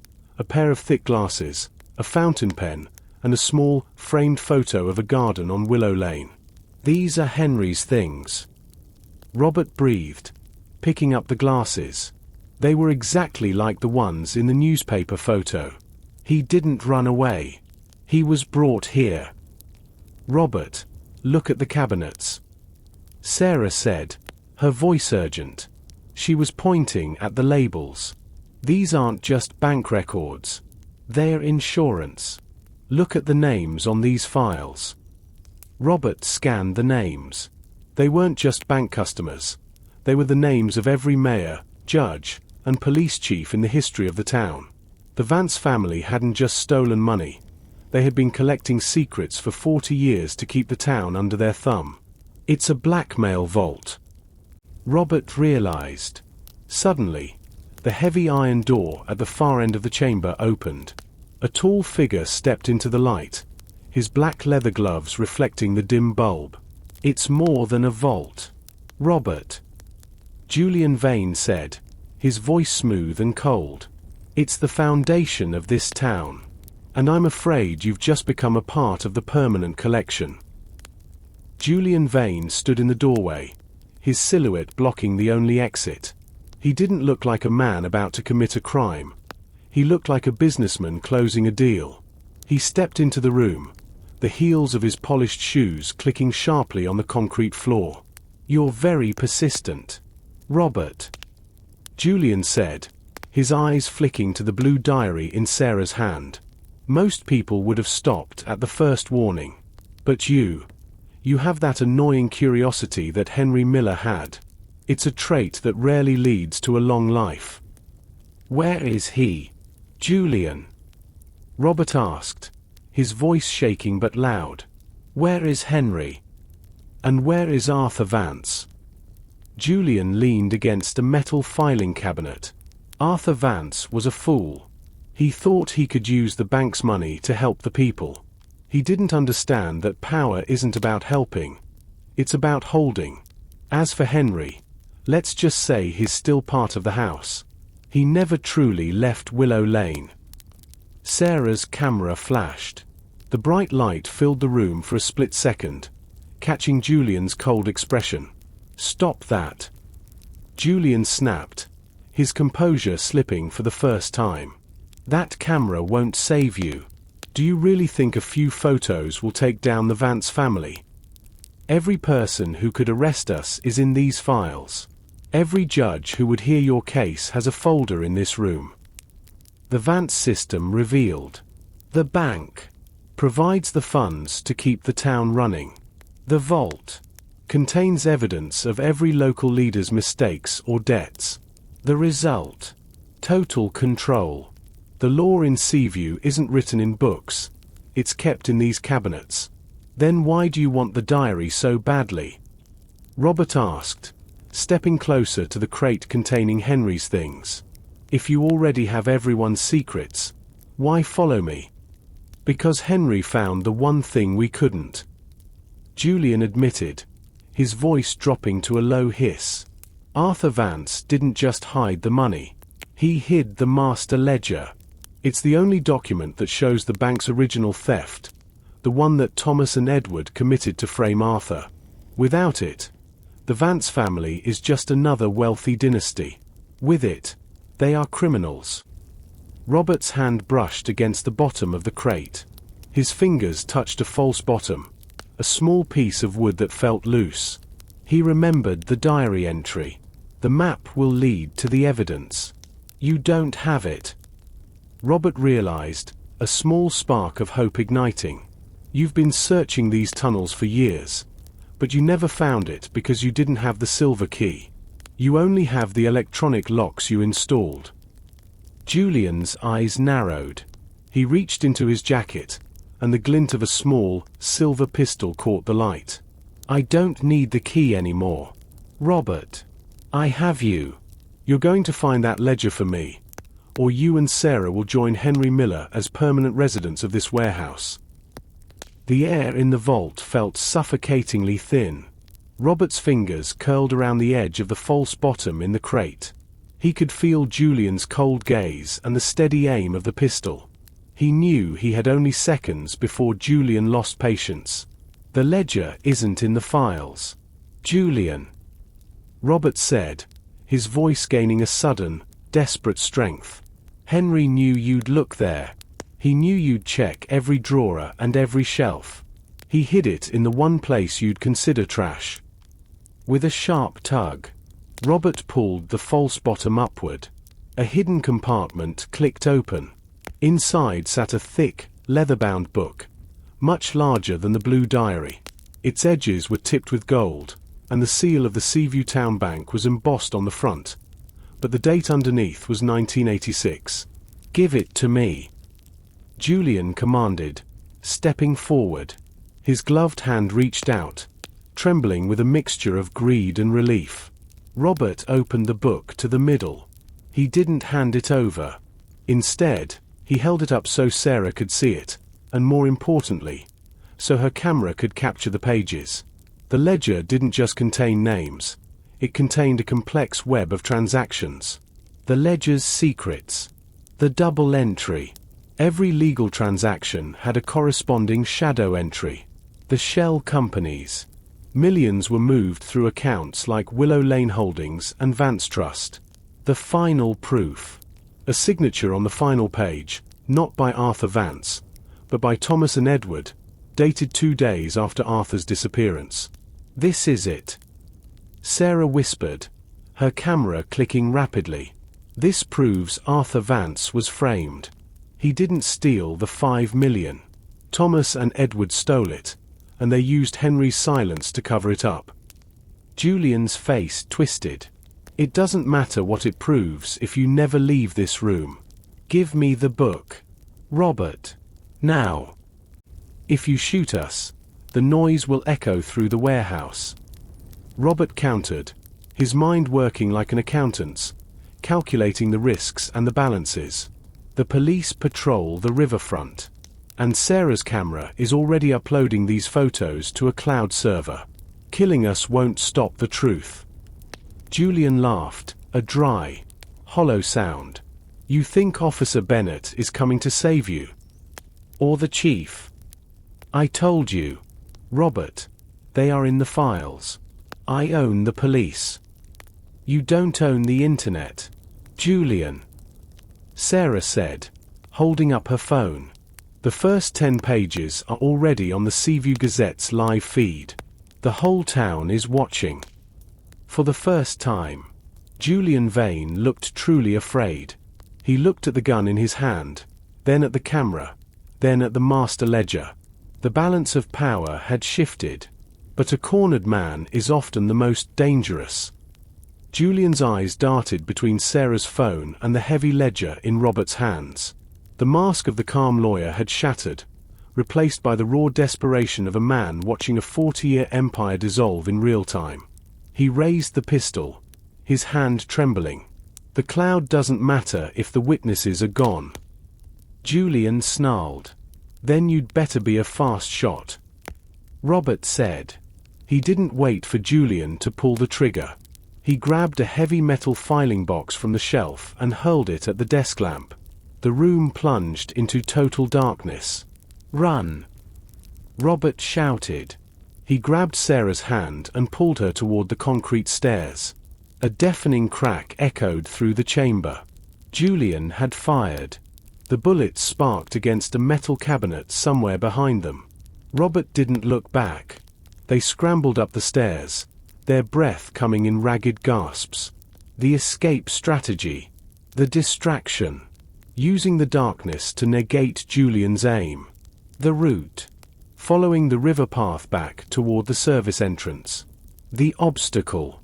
The warehouse was a maze of rotting crates and industrial debris. They reached the main floor of the warehouse. The moonlight through the boarded windows provided just enough light to see the silhouettes of the machinery. Behind them, they heard the heavy iron trapdoor slam open. Julian was coming. The river door. Sarah pointed. They sprinted toward the small service entrance. Just as Robert reached for the handle, the door swung open from the outside. He braced himself for another of Julian's men, but instead, he was met with the blinding glare of several high-powered flashlights. "Police! Stay where you are!" A voice boomed. Robert and Sarah froze, squinting against the light. Behind the flashlights, he saw the silhouettes of several officers, their badges glinting. But these weren't local patrolmen. They wore tactical vests with state police printed in bold white letters. "We're the ones who called you," Sarah yelled, holding her phone high. "Look at the feed. We have the master ledger." From the darkness of the warehouse, Julian Vane stepped into the light of the officer's beams. He stopped, the pistol still in his hand. He looked at the state police, then at Robert, then at the ledger. He knew that the local files in the vault couldn't protect him from the state authorities. "Drop the weapon, Vane," an officer commanded. Julian looked at the river, then slowly lowered the gun to the floor. He raised his gloved hands, his face a mask of defeat. The silence that followed was broken only by the distant, rhythmic sound of sirens approaching from the town center. The Vance family's reign over Seaview was over. The weeks that followed the night at the warehouse felt like a whirlwind. Seaview was no longer the quiet, sleepy town Robert had moved into. It was the center of a national scandal. The state police, working with federal investigators, systematically dismantled the Vance empire. Every file in the blackmail vault was seized, leading to the resignation of half the town council and the arrest of the remaining bank directors. Robert sat on his front porch on Willow Lane. The afternoon sun was warm, and the air felt lighter, as if the house itself had finally exhaled a long-held breath. Sarah sat next to him, holding a copy of the morning newspaper. The headline read, "The debt is paid. Arthur Vance and Henry Miller cleared of all charges. The investigation's findings. The remains." Investigators found a bricked-up section behind the iron gate in the tunnels. Inside were the remains of Arthur Vance and Henry Miller. They had been trapped there by Thomas and Edward 40 years ago to ensure their silence. The money. The $5 million was found hidden in a second vault under the town square, intended to be used by the Vance family as a rainy day fund for political bribes. The hero. Henry Miller was posthumously awarded a Medal of Honor for his bravery in protecting the bank's integrity. They found Henry's glasses, Robert said quietly, looking toward the garden. The state police gave them to his niece. She lives 2 towns over. She didn't even know he had a secret life. He wasn't just a clerk, Sarah said, tapping the master ledger, which was now safely in a museum display. He was the guardian of this town's conscience. Without his diary and his map, Julian Vane would still be running this place. Mrs. Gable walked over from next door. She wasn't shaking anymore. She held a plate of warm cookies and a small, blue flower. She placed the flower on the porch railing near the spot where Henry used to sit. "Thank you, Robert," she said, her voice clear and strong. "The shadows are gone. I can finally sleep without locking my windows 3 times." Robert looked at the old house. It was no longer a place of mystery or fear. It was a home with a history he had helped to write. He went inside and looked at the kitchen table. The metal box was gone, but he had kept the small, silver key. He hung it on a hook by the door. He was still an accountant, but he knew that some things, like the truth, could never be balanced on a simple ledger. They required courage, a bit of luck, and the willingness to look under the floorboards. The Seaview County Courthouse was a massive granite building that felt more like a fortress than a place of law. 6 weeks after the warehouse raid, the trial of Julian Vane began. Robert sat in the front row, his suit feeling stiff and uncomfortable. Beside him, Sarah was constantly typing on her laptop, her eyes darting between the judge and the defense table. Julian Vane sat perfectly still. He no longer wore the black leather gloves, but his hands were folded neatly on the table. He looked less like a cornered criminal and more like a man waiting for a flight. His lead attorney, a man named Silas Thorne, was known as the Eraser in the city for his ability to make charges disappear.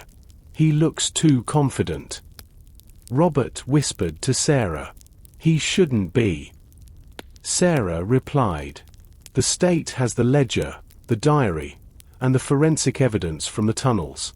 It's an open and shut case." But as the morning session progressed, Robert began to see the cracks in the state's armor. Silas Thorne began his opening statement by attacking the chain of custody. He argued that because Robert, a private citizen and an unauthorized intruder, had handled the evidence first, it could have been tampered with. He suggested that Robert, an accountant with a history of financial precision, could have easily forged a shadow ledger to frame the Vance family for personal gain. Mr. Robert Miller, no relation to the deceased, he claims, conveniently finds a map, a key, and a ledger in a house he purchased just days prior. Thorne said, pacing before the jury. It sounds less like a discovery and more like a carefully orchestrated hit on a prestigious local family. Robert felt the eyes of the jury turn toward him. He felt a flush of anger. He hadn't asked for any of this. He had just wanted to fix his flaws. During the lunch break, Robert walked to the small park outside the courthouse.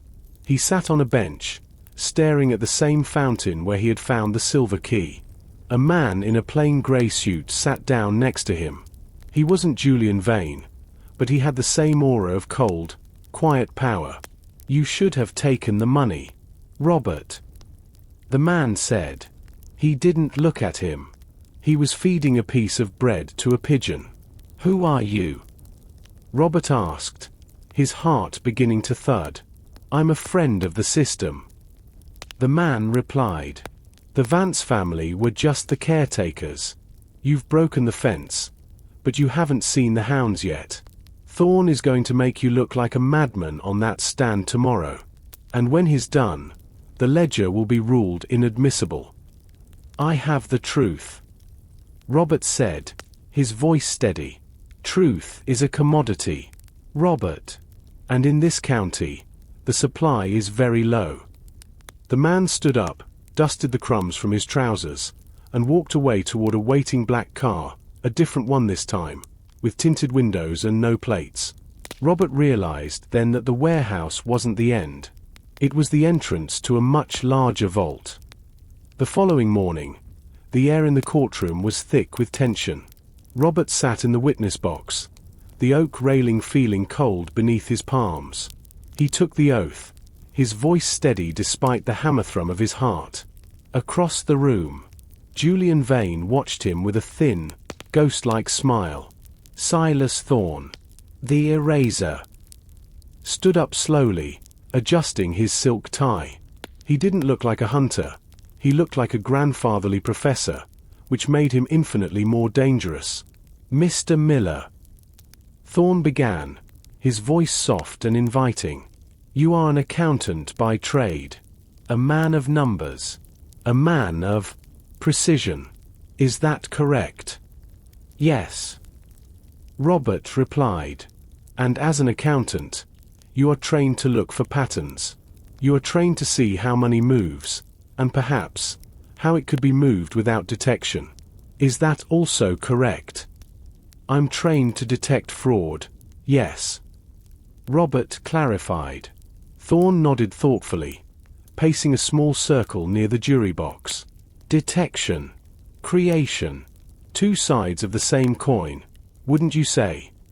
You moved into a house on Willow Lane, a house with a dark history, and within 72 hours, you discovered a secret conspiracy that had eluded the police for 40 years. A conspiracy that, if proven true, would result in the seizure of millions of dollars." Thorne stopped and leaned in close to the witness stand. "Tell me, Mr. Miller, did you find that ledger, or did you compose it? We have checked your personal bank records. You were not a wealthy man when you arrived in Seaview. You were, in fact, struggling after a difficult year in the city. A $5 million discovery would be quite a solution to your problems, wouldn't it?" "I didn't compose anything," Robert said, his anger flaring. "The ink is 40 years old. The paper is brittle. The fingerprints of Henry Miller are all over those pages." "Ah, yes, Henry Miller." Thorne sneered the name. "A man you never met. A man whose handwriting you could have easily studied from the hundreds of letters he left behind in that house. And as for the ink, Any chemist will tell you that aging ink is a simple trick for a man who wants to be a hero. Thorne turned toward the jury, his voice rising. The prosecution wants you to believe in ghosts and secret tunnels. They want you to believe that a quiet, unassuming accountant happened to stumble upon a fortune. But isn't it more likely that a desperate man saw an opportunity? That he used his skills to fabricate a story that would make him the most famous man in the state? Robert looked at the jury. They were no longer looking at him with sympathy. They were looking at him with doubt.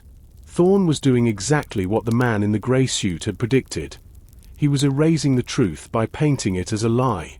"I found the silver key in the fountain," Robert said, trying to regain control. "Sarah was there. She saw it." "Sarah Jenkins." Thorne laughed. "A journalist looking for a career-making headline. A woman whose father, we found, was a rival of Arthur Vance. Hardly an unbiased witness. Wouldn't you agree?"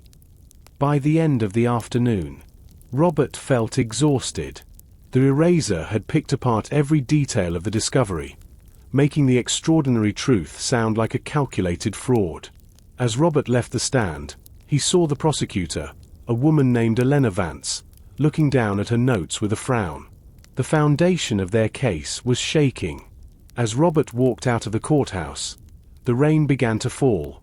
He saw Silas Thorne standing under a black umbrella, talking to the man in the grey suit. They weren't just winning a trial, they were rewriting history. Robert knew then that the master ledger wasn't enough. He needed something that Silas Thorne couldn't erase.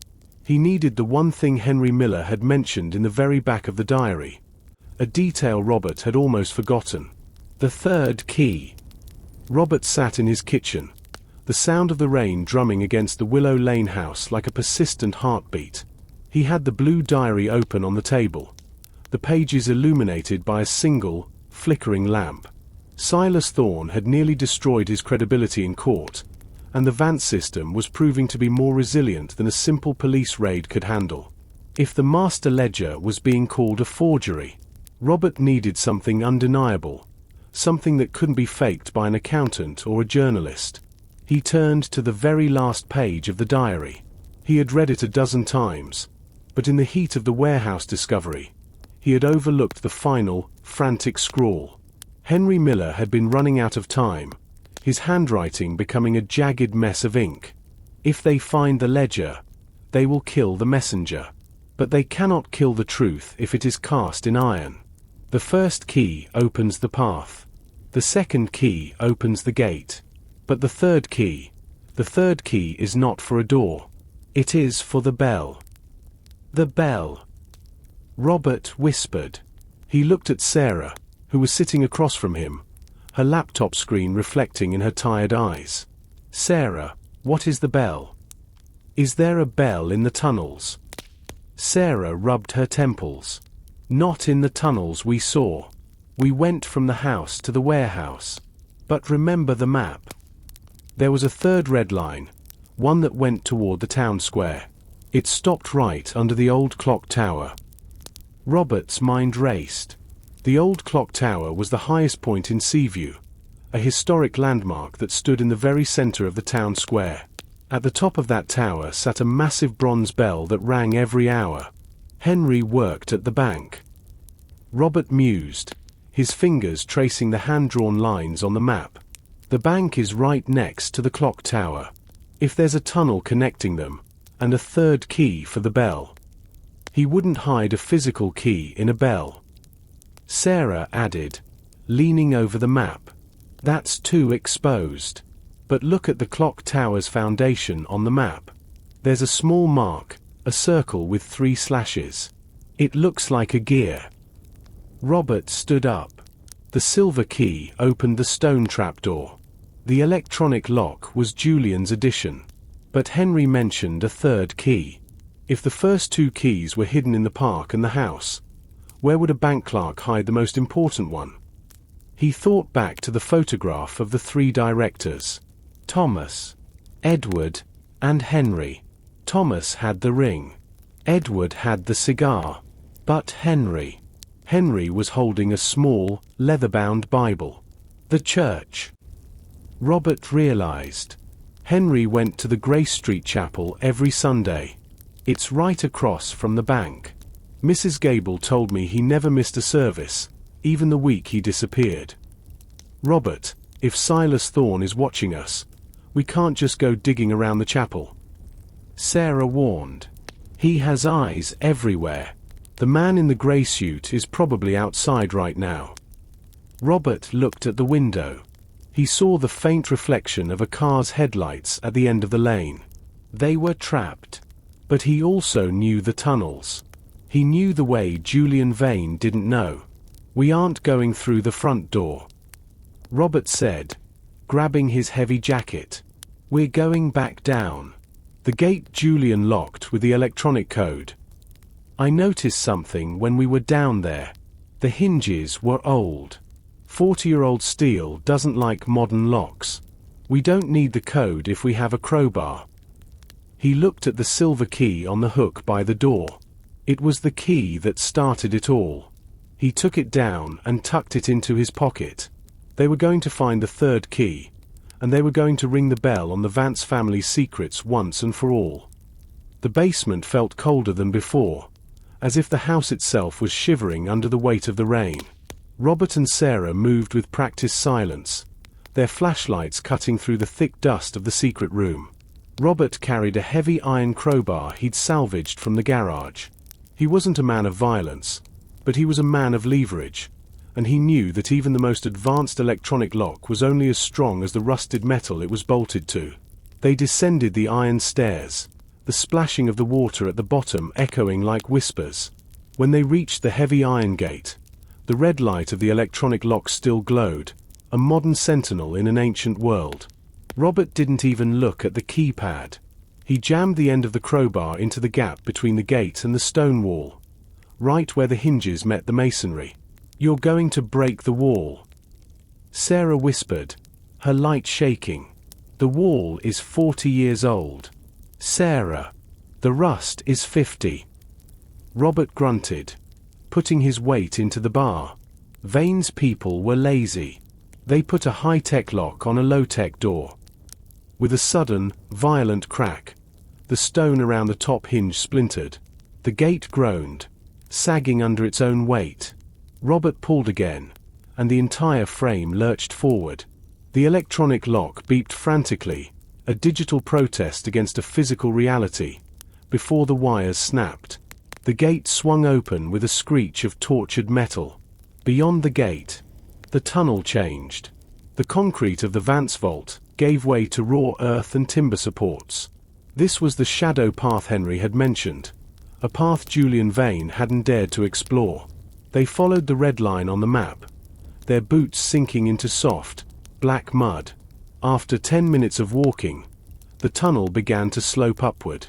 They reached a vertical shaft with a rotted wooden ladder. Robert tested the rungs. They were soft but held his weight. At the top, he found a heavy wooden trapdoor. He pushed against it, and it resisted with the weight of stone. He shifted his shoulder, heaving with everything he had, and the door moved. He climbed through and found himself in a small, windowless room filled with the smell of incense and old wax. Sarah followed, her eyes wide as her light moved across the walls. They weren't in a warehouse. They were surrounded by stone alcoves, each holding a lead-lined coffin. We're in the crypt, Sarah breathed. Under the Grace Street Chapel. Robert looked at the center of the room. There was a small altar with a stone cross. Behind it, a statue of a weeping angel stood guard. He remembered the diary. The third key is for the bell. He moved to the base of the statue. There, carved into the marble plinth, was the familiar symbol of the two lions. But instead of a key between them, there was a small, circular indentation, the size of a pocket watch. It's not a key you turn, Robert realized, reaching into his pocket. He pulled out the silver key he'd taken from the fountain. It's a key you place. He pressed the head of the silver key into the circle. There was a faint click, and the angel's stone hands moved, revealing a small, hollow space in the marble. Inside lay a heavy bronze cylinder, older and more ornate than the first. Suddenly, the floor above them groaned. Heavy footsteps echoed through the chapel. Someone was upstairs, and they weren't there for a late-night prayer. Robert and Sarah held their breath, the silence of the crypt now vibrating with the rhythmic thud of boots on the floorboards above. The Grey Street Chapel was old, and every step taken in the sanctuary echoed through the hollow stone of the basement. The footsteps stopped directly over the altar. Robert gripped the bronze cylinder, its surface cold and etched with fine, swirling lines. "They know we're here," Sarah whispered, her voice barely a thread. "The man in the grey suit, he must have tracked us from the house." Robert signaled for her to stay low behind a stone sarcophagus. He looked at the bronze cylinder in his hand. It wasn't a container for a map. It was a heavy, mechanical device. One end featured a series of rotating rings with Roman numerals, much like a combination lock, while the other end was a hollow socket shaped like a six-point star. "It's not just a key," Robert realized, his accountant's mind analyzing the mechanics. "It's a setting. It's meant to be plugged into something." Above them, a muffled voice barked an order. A moment later, the heavy wooden door leading down to the crypt groaned as someone began to force it. The lock, already weakened by time, wouldn't hold for more than a minute. Robert looked around the crypt frantically. They couldn't go back through the tunnel, it was too narrow, and they would be trapped if the pursuers followed them in. "The map. Sarah. Look at the Grey Street section." Sarah fumbled with the thin paper, her flashlight beam dancing over the ink. "There. A dotted line leads from the crypt, but it doesn't go back to the house. It leads toward the river, but it branches off at a point marked the vestry chute." Robert scanned the walls. Behind a heavy velvet curtain used to hide old cleaning supplies, he found a small iron door, no larger than a fireplace opening. It was a coal chute, once used to bring fuel for the chapel's old furnace. "In there." "Go." Sarah scrambled through the opening, her camera bag catching for a terrifying second on the frame before she slid down into the darkness. Robert followed just as the door at the top of the stairs shattered inward. He pulled the iron door shut behind him and slid into a steep, narrow pipe. He tumbled through a cloud of ancient soot and dust, landing hard on a pile of gravel outside the church's foundation. They were in a narrow alleyway behind the chapel. The rain was still pouring, washing the soot from their faces. Across the street, the old clock tower loomed, its four faces glowing dimly in the storm. "We have to get to the tower," Robert panted, clutching the cylinder to his chest. "If Silas Thorne wins in court tomorrow, the state will take everything. We won't have another chance." "Robert, look," Sarah said, pointing back toward the chapel. A tall figure emerged from the side door of the church. It wasn't Julian Vane. It was the man in the grey suit. He stood in the rain, perfectly still, watching them. He didn't run. He didn't shout. He simply raised a radio to his mouth. "He's not trying to catch us," Robert realized with a jolt of horror. "He's flushing us toward the square. They've turned the clock tower into a trap." But Robert knew something the man in the grey suit didn't. He knew the sequence Henry Miller had hidden in the cylinder. He looked at the Roman numerals on the bronze rings. 1986. The year it all fell apart.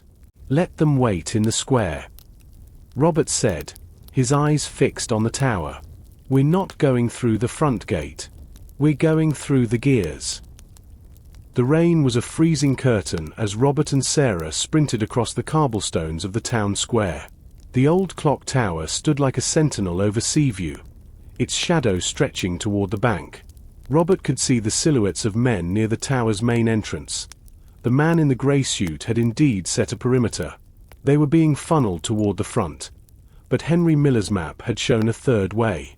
"The service hatch," Robert whispered, guiding Sarah toward the rear of the tower. Hidden behind a thick growth of ivy was a small, rusted maintenance door used by the clockmakers of the previous century. Robert used the crowbar one last time, the metal groaning as the latch snapped. They slipped inside, the air immediately changing from the wet cold of the night to the dry, oily scent of massive clockwork. Above them, the tower hummed. It was a deep, rhythmic vibration that Robert felt in his teeth. They began to climb. There were no stairs here, only a series of steep wooden ladders that wound around the central drive shaft of the clock. Inside the tower, the drive shaft, a massive iron pole that rotated slowly, powering the 4 clock faces.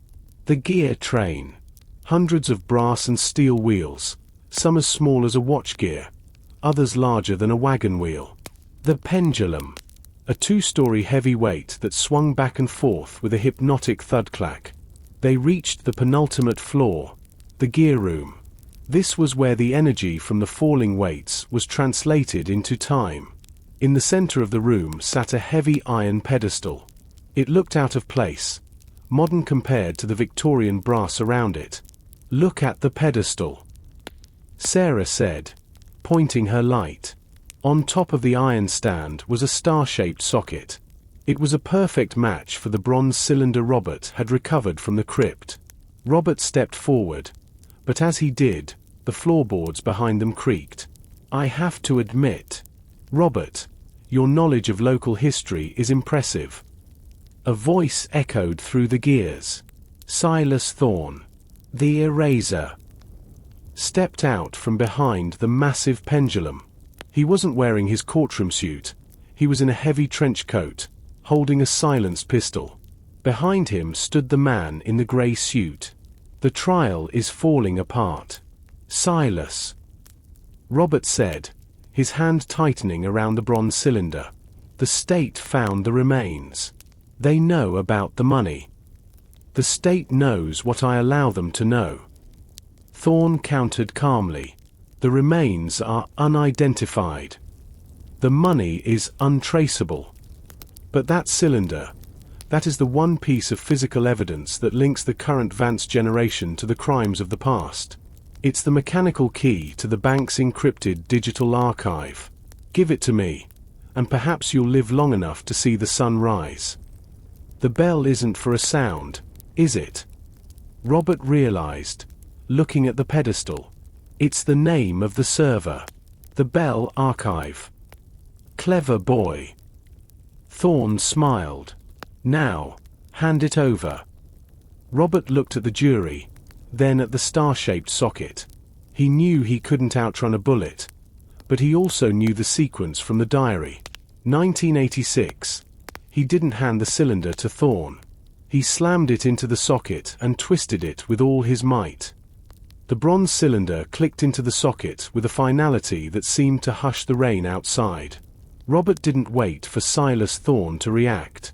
He gripped the rings of the cylinder and spun them with desperate speed, aligning the Roman numerals as Henry Miller had instructed. The reaction was not a sound, but a vibration. A deep, tectonic groan shuddered through the iron pedestal, traveling up Robert's arms and into the floorboards. The massive gears of the clock tower, which had been turning with a steady, rhythmic thud-clack, suddenly stuttered. For a heart-stopping second, time in Seaview stopped. "Get away from there!" Thorne screamed, his composure finally shattering. He leveled the silenced pistol at Robert's chest. Before he could pull the trigger, the iron pedestal hissed. A thick plume of pressurized air escaped from the base, and the top of the stand split in two. It didn't reveal more gold or old papers. Instead, a sleek, ruggedized monitor and a glowing keypad rose from the center of the Victorian machinery. It was a high-speed data terminal, hardwired into the fiber optic lines that ran beneath the town square, the Bell server. The Bell interface. Status. Archive initializing. Encryption. Vance master key required. Source. Seaview Town Bank mainframe. Action. Direct upload to federal oversight servers. Henry didn't just want to find the money. Sarah shouted over the rising hum of the machinery. He built a kill switch. He knew the Vance family would eventually go digital, so he made sure the physical clock tower controlled the data. The man in the grey suit lunged forward, his hand reaching for the terminal's power cables. Robert swung the iron crowbar, not at the man, but at the massive brass gear directly above the drive shaft. The metal bar jammed into the teeth of the clockwork. The resistance was immense. The drive shaft kicked back, and the heavy, two-story pendulum swung out of its normal arc with violent force. The pendulum, a massive weight of lead and brass, swept through the room like a wrecking ball. The man in the grey suit had to dive backward to avoid being crushed. Silas Thorne fired, but the bullet ricocheted off the swinging weight, sparks flying into the dry, oily air. "The terminal is uploading," Robert yelled, his eyes fixed on the screen. The progress bar on the monitor was moving with lightning speed. Henry Miller's third key had acted as a master decryption tool. The files that Julian Vane and Silas Thorne had spent years hiding, the digital records of every bribe, every laundered dollar, and every threatening email, were being broadcast to every major law enforcement agency in the country. "You've ended us," Thorne whispered, his face pale in the blue light of the monitor. "You've ended everything." "No," Robert said, standing his ground as the clockwork around them began to scream under the strain of the jam. "I've just balanced the books." At that moment, the giant bronze bell at the top of the tower began to ring. It wasn't the top of the hour. It was a wild, erratic clanging that shook the very stones of the square. It was the sound of the truth breaking free. The blue light from the terminal screen flickered rhythmically, casting long, jerky shadows across the brass gears. The progress bar was a bright green line, crawling toward the right edge of the screen. 82%, 85%, 88%. Every percentage point represented a decade of corruption being stripped away. Emails from 2004, Shell Company transfers from 2012, and the encrypted video logs of the current bank directors were all screaming through the fiber optic lines, leaving the tower and heading toward federal servers in Washington, D.C. Silas Thorne stared at the screen, his face a mask of cold fury. The eraser had built his career on making things disappear, but he was powerless against a transmission he couldn't touch. He looked at the jammed gears, which were groaning and spitting sparks as the motor tried to force the drive shaft to turn. "Do you have any idea what you've done, Miller?" Thorne shouted over the screeching metal. "You haven't just exposed the Vances. You've exposed half the state government. You've triggered a collapse that will bury this town. There won't be a Seaview left when the dust settles." "Then let it fall," Robert replied, his voice strained as he held his ground. "A town built on a graveyard of secrets isn't a town worth saving." The man in the grey suit, seeing the pendulum swing away, tried to lunge for the monitor again. Sarah swung her heavy camera bag, the metal housing of her lens striking him across the shoulder. He grunted and stumbled back, his hand reaching for a holster. Outside, the town square was a scene of total chaos. The bell at the top of the tower continued its erratic, heavy clanging, a sound that could be heard for miles. Police cars, sirens screaming, were converging on the square, but they weren't the local patrolmen under Julian Vane's thumb. Black SUVs with federal plates were cutting off the exits. On the monitor, the final numbers ticked up. 97%, 98%, 99%. Transmission complete. Encryption keys destroyed. The screen turned a solid, peaceful white. At that exact moment, the tension in the clockwork reached its breaking point. The iron crowbar Robert had jammed into the gears snapped like a twig. With the obstruction gone, the massive weights in the tower's base dropped with a thunderous roar. The drive shaft spun with terrifying speed. A brass gear, 3 feet wide and weighing hundreds of pounds, sheared off its axle. It went flying across the room, slicing through the wooden supports and crashing into the terminal pedestal, crushing the monitor into a heap of sparking plastic and glass. The room began to shake. Dust poured from the ceiling. Silas Thorne looked at the destroyed terminal, then at the stairs. He knew the data was gone, and the sirens outside were getting closer. He didn't look back. He turned and disappeared into the shadows of the lower ladders, the man in the grey suit following close behind. "We have to go." Sarah pulled on Robert's arm. "The whole floor is going to collapse." Robert looked at the empty space where the third key had been. The bronze cylinder was still buried in the wreckage of the pedestal. He didn't try to save it. The work was done. As they scrambled toward the maintenance hatch, the tower gave one last, deep groan, and the giant bell fell silent. The cold morning air of the town square felt sharp and medicinal after the suffocating dust of the clock tower. Robert and Sarah emerged from the service hatch just as a fleet of black SUVs skidded to a halt on the cobblestones.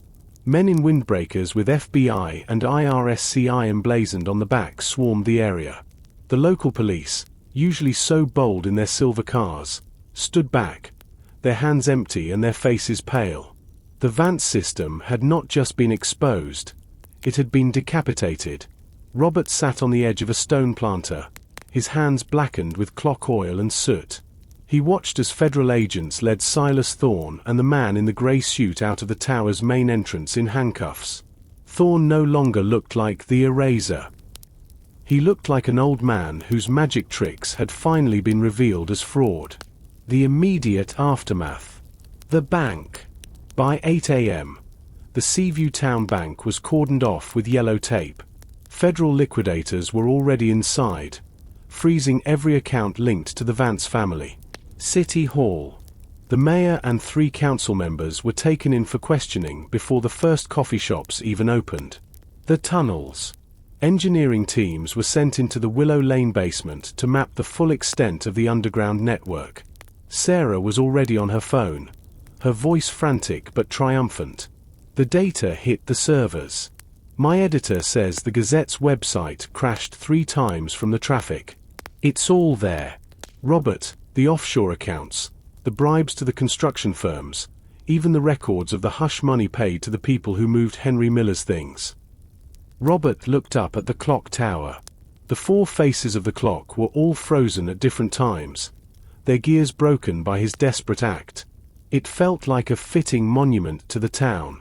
For 40 years, time in Seaview had been whatever the Vance family wanted it to be. Now, the real world was rushing in.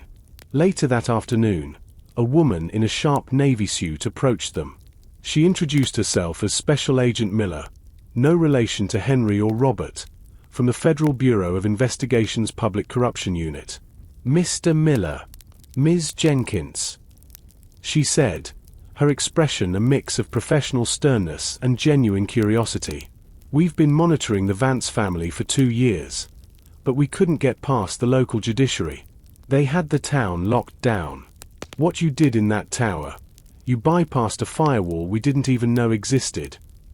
"It wasn't me," Robert said, his voice raspy.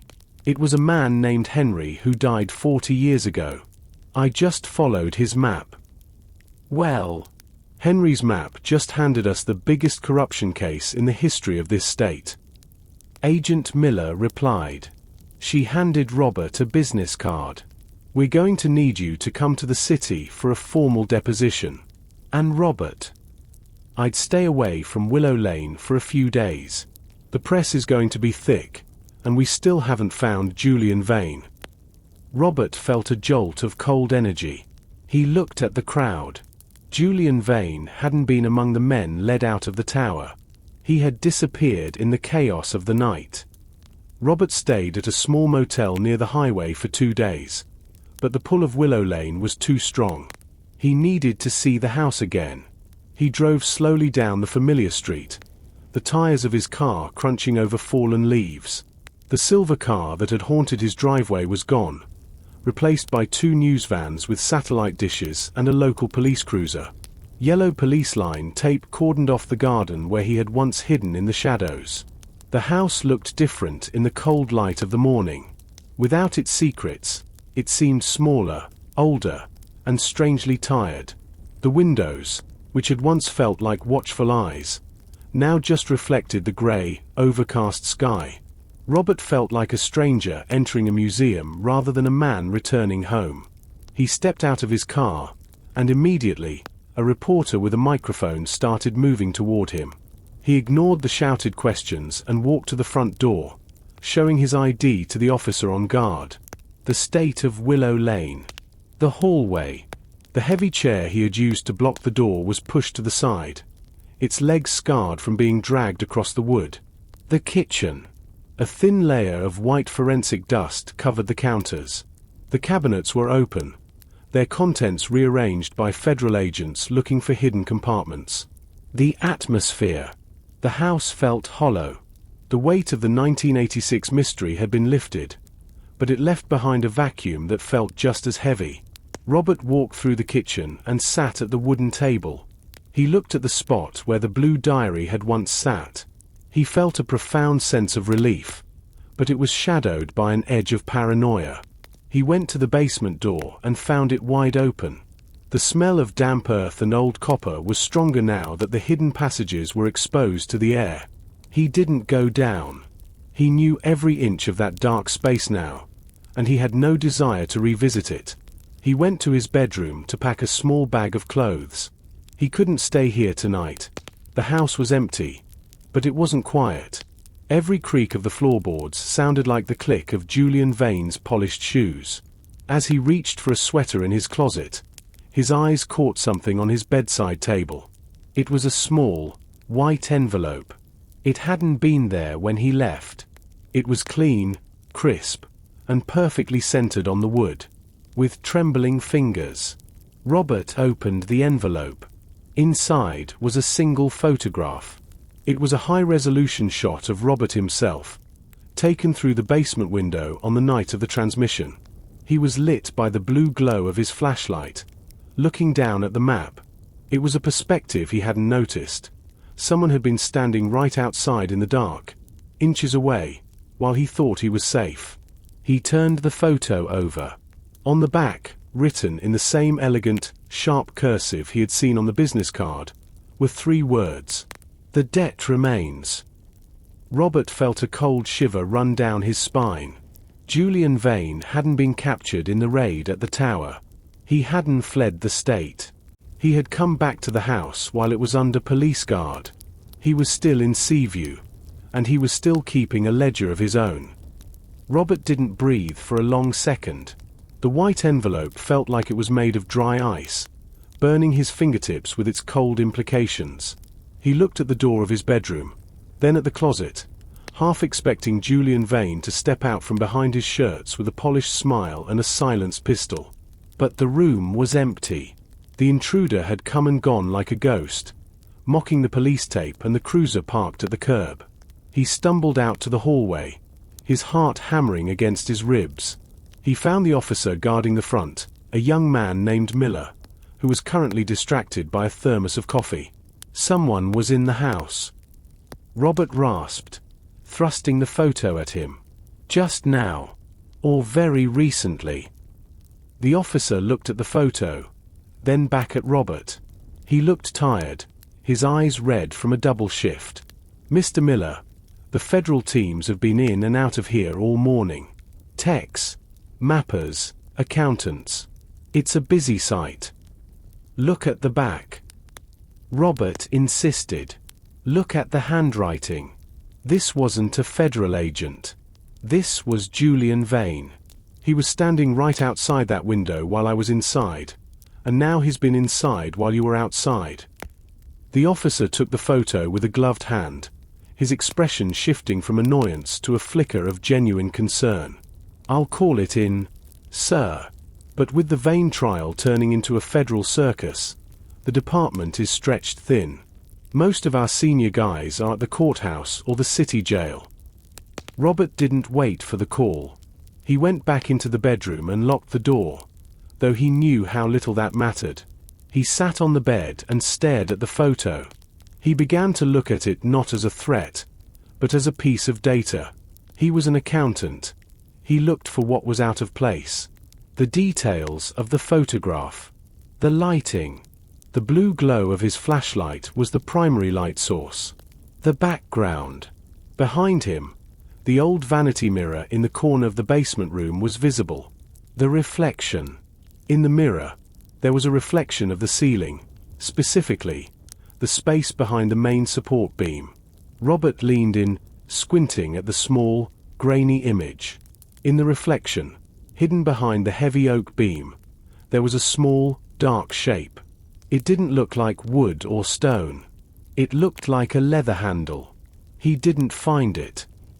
Robert whispered. The master ledger had been in the crate. The bell archive was in the tower. But there was something else. Henry Miller had mentioned the evidence in his diary. Plural. Julian Vane hadn't come back just to threaten him. He had come back because he realized the photo he took had accidentally captured the location of the final piece of the puzzle. The piece Henry had kept closest to himself. Robert stood up. He felt a surge of adrenaline that masked his fear. He couldn't call the police. Not yet. If the Vance System still had hooks in the local department, the news of another discovery would reach Julian before the ink was dry on the report. He took his flashlight and headed back to the basement. He didn't use the stairs. He went through the kitchen, grabbing a heavy screwdriver from the junk drawer. He reached the support beam where he had stood that night. He reached his hand up into the dark, narrow space between the wood and the subfloor of the kitchen above. His fingers brushed against something cold and pebbled. Leather. He pulled. A small, black doctor's bag, heavy with the weight of 40 years, slid out of the shadows. Just as it hit the floor, the light in the basement flickered and died. A voice came from the top of the stairs. Low, smooth, and dangerously close. You really do have a talent for finding things. Robert. It's almost a shame I have to stop you. The basement was plunged into a thick, suffocating darkness. The only light came from the thin grey rectangles of the high, narrow windows near the ceiling, barely illuminating the dust motes dancing in the air. Robert stood frozen, his hands still gripping the cold leather handle of the doctor's bag. Above him, at the top of the wooden stairs, a silhouette blocked the faint light from the kitchen. Julian Vane didn't move. He didn't need to. The authority in his voice was enough to pin Robert to the spot. That bag has been 10 inches from my reach for half my life, Julian said, his voice echoing softly against the stone walls. My father searched every floorboard of this house before he died. He thought Henry had burned it. But Henry was a hoarder of truth, wasn't he? Robert slowly reached for the screwdriver he had dropped, but a sharp click from the stairs stopped him. The sound of a hammer being pulled back on a pistol was unmistakable. Don't. Julian warned. I'm not Silas Thorne. I don't care about erasing the truth anymore. I just want the contents of that bag. It's the only thing that isn't on the federal servers. The personal debts. The off-book assets. The things my grandfather didn't even tell his own sons. Robert felt the weight of the bag. It was surprisingly heavy. He realized then that this wasn't just paper. He shifted his weight, his mind frantically looking for an exit. The iron gate to the tunnels was open, but Julian was between him and the stairs. Why come back? Robert asked, trying to keep his voice from shaking. The FBI is everywhere. You're a wanted man. The FBI is looking for a banker, Julian said, stepping down the first stair. The wood groaned under his weight. They aren't looking for a ghost. And once I have that bag, I have enough leverage to disappear forever. Or to come back under a different name and by the people who are currently hunting me. Robert backed away toward the support beam. He knew he had one advantage. He knew the topography of this basement better than Julian. He knew where the floor dipped and where the old coal dust made the ground slick. Henry didn't hide this for you, Julian. Robert said. He hid it from you. He knew that as long as this bag existed, the Vance family would never be truly safe. Give it to me, Robert. Now. Julian stepped down another 3 stairs. He was halfway down now. The light from the kitchen caught the side of his face. He looked haggard, his eyes bloodshot, the mask of the elite lawyer completely gone. Robert looked at the bag. He noticed the brass latches were held shut by a small, intricate combination lock, much like the one in the clock tower. He didn't hand it over. Instead, he swung the heavy bag with all his might toward the old, rusted water heater in the corner. The bag hit the metal tank. The sound echoed like a gunshot in the cramped space. Julian flinched, his eyes following the bag. In that split second of distraction, Robert dived toward the open entrance of the secret room. He scrambled through the tiny door, his shoulder catching on the frame. He heard Julian's boots hit the basement floor. Fast, heavy strides. "You're making this very difficult, Robert," Julian shouted, his voice losing its calm. Robert didn't stop. He crawled into the dark, reaching for the iron stairs that led down to the shadow path. He wasn't running away. He was leading Julian into the one place where the Vance family had no power. He was leading him into the heart of the tunnels. The air in the secret room was wide and thick with the smell of old paper and the metallic tang of fear. Robert's hands found the cold iron rungs of the ladder, and he swung himself down into the vertical shaft. He moved with a speed he didn't know he possessed, his boots slipping on the narrow rungs. Above him, he heard the heavy, rhythmic thud of Julian Vane's footsteps entering the tiny secret room. "There is nowhere to go, Robert." Julian's voice was muffled by the floorboards but carried a chilling clarity. "These tunnels are a circle. You're just running toward the end of your own story." Robert reached the bottom of the shaft and hit the mud. He didn't turn on his flashlight.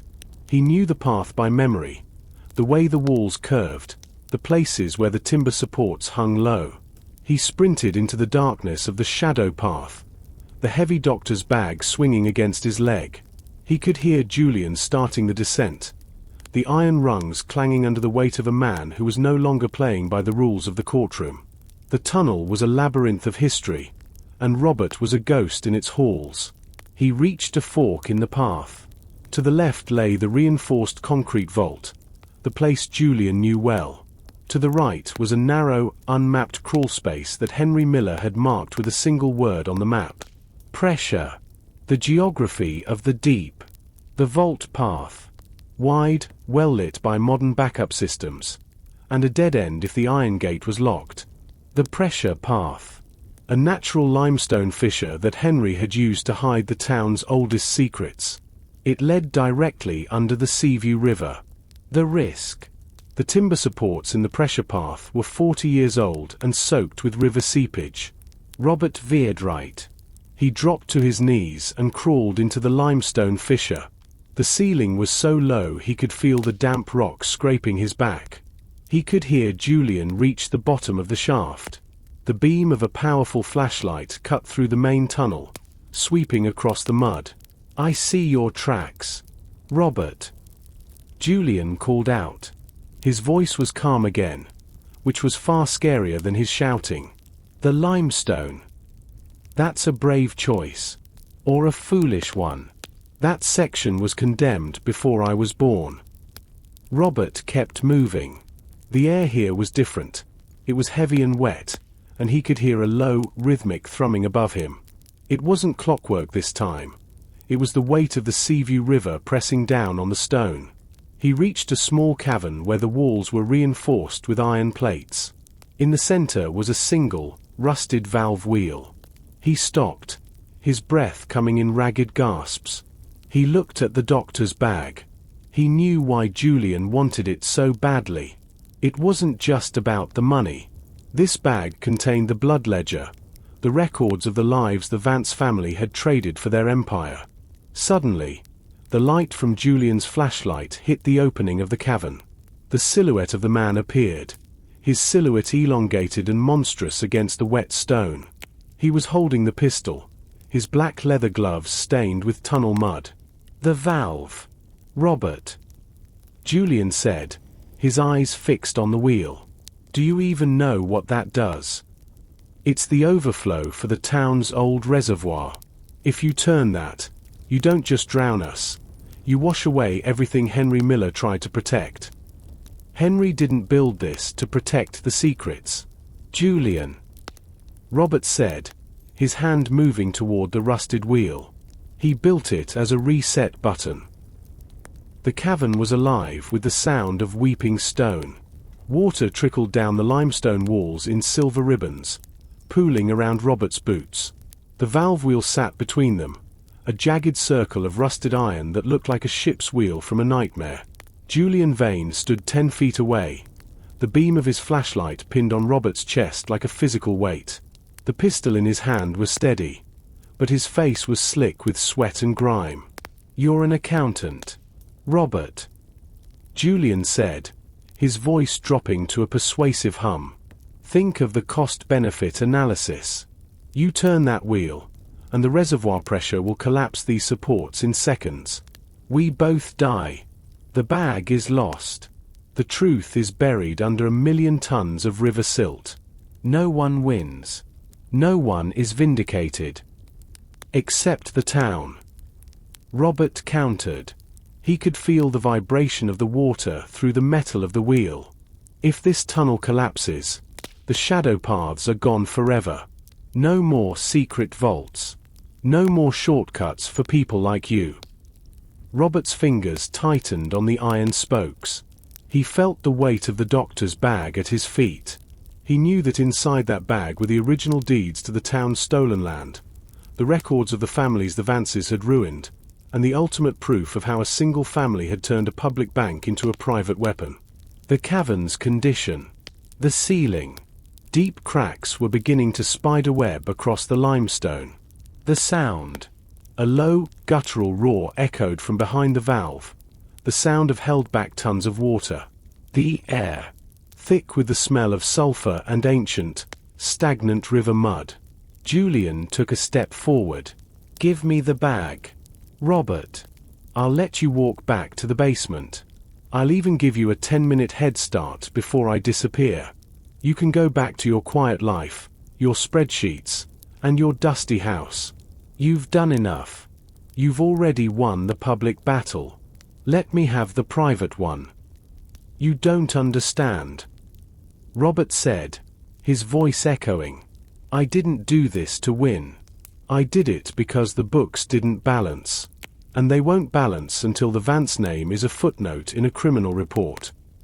Julian's eyes narrowed. The charm vanished, replaced by a cold, predatory light. "Then you're a martyr for a man who died 40 years ago. A man who wasn't even your kin." Julian raised the pistol.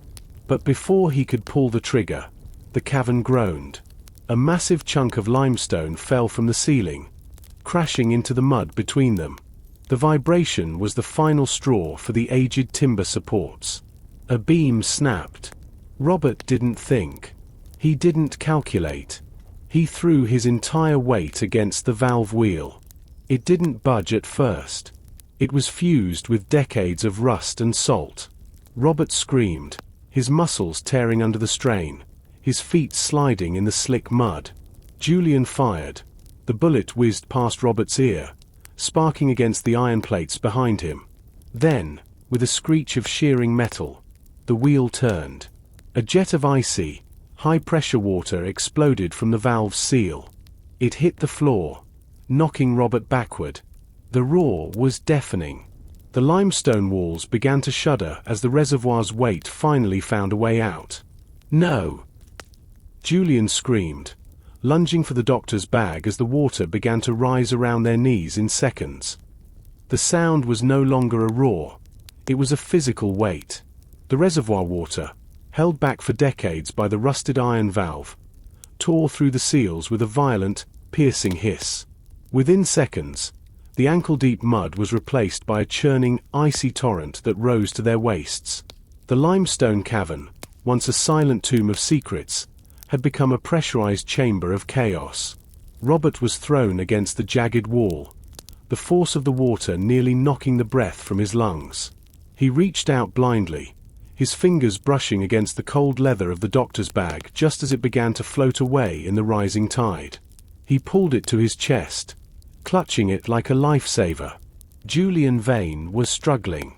The water had swept his flashlight into the dark, and he was left fumbling in the dim, grey light filtering down from the limestone cracks. He had dropped his pistol. It was useless now, submerged in the silt and gravel. He lunged toward Robert, his hands clawing at the air, his face a mask of primal terror and desperate greed. "Give it here." Julian choked out, a wave of freezing water splashing into his mouth. The physics of the collapse. Hydrostatic pressure. The weight of the Seaview River was now equalized with the air in the tunnel, causing the walls to buckle inward. Structural failure. The timber supports, already weakened by rot, were snapping like toothpicks under the shifting mud. The exit. The narrow limestone fissure Robert had crawled through was now a waterfall in reverse, sucking debris and air into the main shaft. "It's over, Julian!" Robert yelled, though his voice was swallowed by the crashing water. A massive timber beam, the main support for the cavern ceiling, groaned and splintered. It fell between them, pinning Julian's leg against a rock outcrop. Julian let out a harrowing scream of pain that echoed through the drowning chamber. The water was at their chests now, swirling in a violent vortex. Robert looked at the man who had haunted his life since he moved to Willow Lane. For a moment, he saw the vulnerability behind the monster. Julian wasn't a mastermind. He was a prisoner of his own family's legacy, drowning in the very filth they had spent 40 years hiding. Robert grabbed a protruding iron pipe and hauled himself toward the narrow limestone fissure. He looked back one last time. Julian was chest deep, his hands frantically clawing at the beam that pinned him, his eyes wide and vacant. "The bag!" Julian wheezed, his voice fading. "Don't let the name die." Robert didn't answer. He couldn't. He jammed the doctor's bag into his jacket, zipped it tight, and dived into the narrow opening. The current caught him, pulling him upward through the jagged stone. He felt the limestone scrape his skin, the freezing water filling his nose and ears. He kicked with everything he had, his lungs burning, his vision blurring into a dull, watery grey. Just as the world began to fade to black, his hand broke the surface. He wasn't in the tunnel anymore.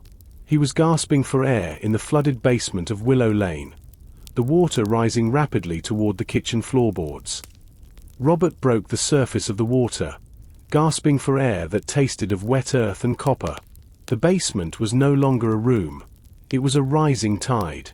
The water level had already reached the top of the stone foundation, swirling around the wooden support beams. He kicked his legs, his heavy boots feeling like anchors of lead, and swam toward the stairs. The doctor's bag was a heavy lump against his chest, tucked securely inside his zipped jacket. Every movement was a struggle. The freezing water had numbed his muscles, turning his limbs into clumsy, shivering tools. He reached the bottom of the wooden staircase and grabbed the railing. The wood groaned under the new pressure of the flood, but it held. He hauled himself up, step by step, as the water chased him. Behind him, he heard a muffled thump from deep underground, the final collapse of the pressure path. The floor of the basement shuddered, and a geyser of muddy water erupted through the secret hatch, hitting the ceiling with violent force. The house on Willow Lane was being reclaimed by the earth. A deep, tectonic vibration rattled the plates in the cupboards. Water began to seep through the floorboards, turning the pristine wood into a dark, warped mess. The officer outside was shouting, his voice faint against the roar of the rising water. Robert reached the kitchen door and collapsed onto the floor. He was shivering violently, his skin a ghostly shade of blue. The young officer, Miller, ran into the room, his eyes wide with disbelief as he saw the water bubbling up between the planks. "What did you do?" the officer yelled, grabbing Robert by the shoulders and pulling him toward the front door. "The whole yard is sinking. The neighbors are calling in a sinkhole. Get out." Robert managed to choke out, his teeth chattering. "The reservoir. It's coming up." They scrambled onto the front porch just as the ground near the garden gave way. The earth simply vanished into a dark, swirling maw. The silver police cruiser began to tilt, its front tires sliding into the expanding hole. Robert sat on the wet pavement across the street, wrapped in a heavy wool blanket provided by a neighbor. He watched as the house on Willow Lane, his house, began to lean. The foundation, undermined by 40 years of secret tunnels and a sudden deluge of reservoir water, couldn't hold. With a sound like a giant tree snapping, the front porch buckled. "Is anyone else down there?" a firefighter asked, leaning over Robert. Robert looked at the dark water filling the hole where his garden used to be. He thought of Julian Vane, pinned beneath a beam in the limestone dark. He thought of the blood ledger and the weight of the Vance name. "No," Robert whispered, his voice cracking. "There's no one left." He reached inside his jacket and felt the leather of the doctor's bag. It was still there. The house was falling, and the tunnels were gone. But the final truth was safe. He looked at Sarah, who had just arrived, her face white with terror. He didn't say a word. He just tapped the lump under his jacket and closed his eyes. The debt was finally, truly, settled. The motel room was quiet, save for the rhythmic hum of a small space heater and the scratching of a pen. Robert sat at a cramped desk, the black doctor's bag open before him. Outside, the world was still reeling from the sinkhole of Willow Lane. But inside this anonymous room, the air was thick with the scent of dry, ancient parchment and something metallic, the smell of old blood. He had spent the last 4 hours carefully drying the contents of the bag. Henry Miller had been meticulous. The documents weren't just tossed inside. They were wrapped in oilcloth, a 1940s solution to the dampness of the tunnels. As Robert peeled back the final layer of protection, he found what he now called the blood ledger. It wasn't a bank book. It was a personal diary kept by the original patriarch, Thomas Vance. But unlike the public face of the bank, this book recorded the informal acquisitions, the foreclosures, a list of 32 families during the Great Depression whose land was seized not for debt, but for the mineral rights beneath their farms, the accidents, precise dates and locations of workplace deaths at the Vance-owned shipping docks, with the corresponding amounts paid to local coroners to rule them natural causes. The human cost. A section titled The Silent Partners, which listed the names of every whistleblower who had disappeared between 1950 and 1986. Robert's hand shook as he turned the pages. This was the missing link. The federal servers had the digital proof of modern money laundering. But this ledger provided the motive. It proved that the Vance fortune wasn't just built on theft. It was built on a foundation of systematic violence. They didn't just steal the $5 million from Arthur. Robert whispered to the empty room. They stole the entire town's future. In the back of the ledger, Robert found a small, handwritten note on a yellowed scrap of paper. It wasn't in Thomas Vance's hand. It was Henry Miller's. "I saw the names. I heard the screams in the vault. I cannot return what was taken, but I can ensure the price is eventually paid. To whoever finds this. The money is a ghost. The blood is the only thing that is real. Give the land back to the ghosts." Robert looked at a specific entry from 1982. It detailed a forced sale of a large tract of forest on the edge of town, the same forest that now housed the Vance Memorial Park.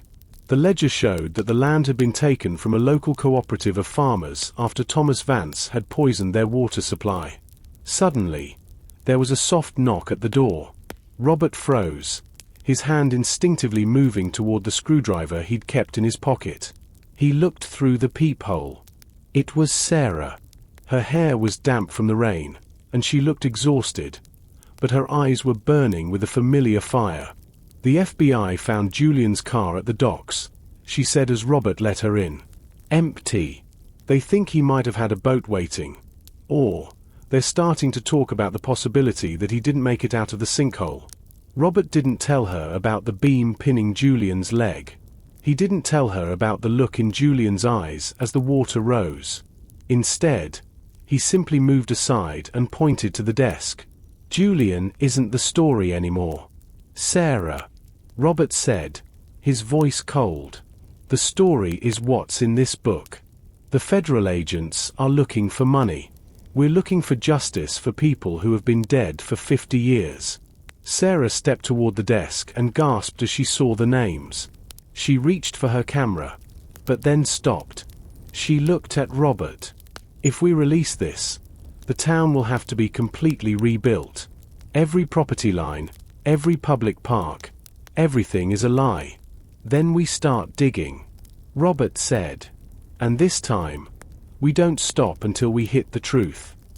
The motel room, with its beige walls and the smell of stale coffee, became the temporary headquarters for the most significant restitution project in the state's history. For 3 days, Robert and Sarah didn't leave. They worked in shifts. Sarah cross-referencing the names in the blood ledger with the modern digital archive she had secured, while Robert applied his forensic accounting skills to trace the convoluted path of the stolen land. "It's not just land, Robert," Sarah said, her eyes red-rimmed from staring at the screen. "Look at this entry from 1958. Project Evergreen." Thomas Vance didn't just seize the Smithson farm. He used the bank's influence to reroute the new state highway away from the local businesses and straight through Vance-owned property. He killed the downtown economy to birth the Vance commercial district. Robert nodded, his fingers flying across his calculator. And he did it using the pension funds of the local teachers' union as collateral. When the project stalled in '62, he restructured the debt, effectively wiping out the retirement savings of 300 people. The ledger shows a kickback to the union head, a man named Silas Thorne Sr. The Vance System wasn't just a series of crimes. It was a parasitic organism that had fed on the town for nearly a century. Every road, every bridge, and every zoning law had been manipulated to serve a single family.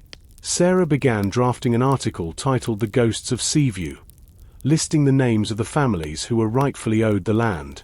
Robert identified over $200 million in offshore accounts that were directly linked to the original thefts in the blood ledger. They contacted a high-profile firm in the city that specialized in historic reparations, bypassing the compromised local courts entirely. On the 4th day, a knock came at the door. This time, it wasn't Sarah. Robert looked through the peephole and saw a man he recognized from the federal task force. Special Agent Miller. Beside him stood an older woman with a fierce expression and a briefcase that looked like it had seen decades of combat. "Mr. Miller," the agent said as Robert opened the door. "This is Helena Vance. She's Arthur's youngest daughter. She's been living in exile in Europe since 1986. She heard about the sinkhole, and she heard about the ledger." Helena stepped into the room, her eyes immediately landing on the black doctor's bag. She walked toward the desk with a grace that Julian never possessed. She touched the leather handle with a trembling hand. "My father always told me that Henry was the only honest man in that bank," she said, her voice a low, musical rasp. "He said that if anything ever happened to him, I should look for the doctor's bag. I searched for years, but I was looking in the bank vaults. I never thought to look in the support beams of his own home." She looked at Robert, her gaze piercing. "You've done a terrifying thing, Mr. Miller. You've woken up a town that has been asleep for 40 years. They won't all be happy to be awake. Some people benefited from the Vance corruption without even knowing it. The truth doesn't care about happiness, Ms. Vance," Robert replied. "It only cares about balance." Helena opened her briefcase and pulled out a stack of documents, original letters from Arthur Vance, written from the tunnels in the days before his death. "Then let's finish the balance sheet. I have the keys to the offshore accounts Thomas thought he'd hidden from his own family. If we combine my father's records with your ledger, we don't just expose the Vances, we buy the town back for the people." The air in the temporary federal office was sterile. smelling of ozone and fresh printer ink, a sharp contrast to the damp, earthy scent of Willow Lane. Robert sat at a long conference table flanked by Helena Vance and a team of forensic auditors from the Department of Justice.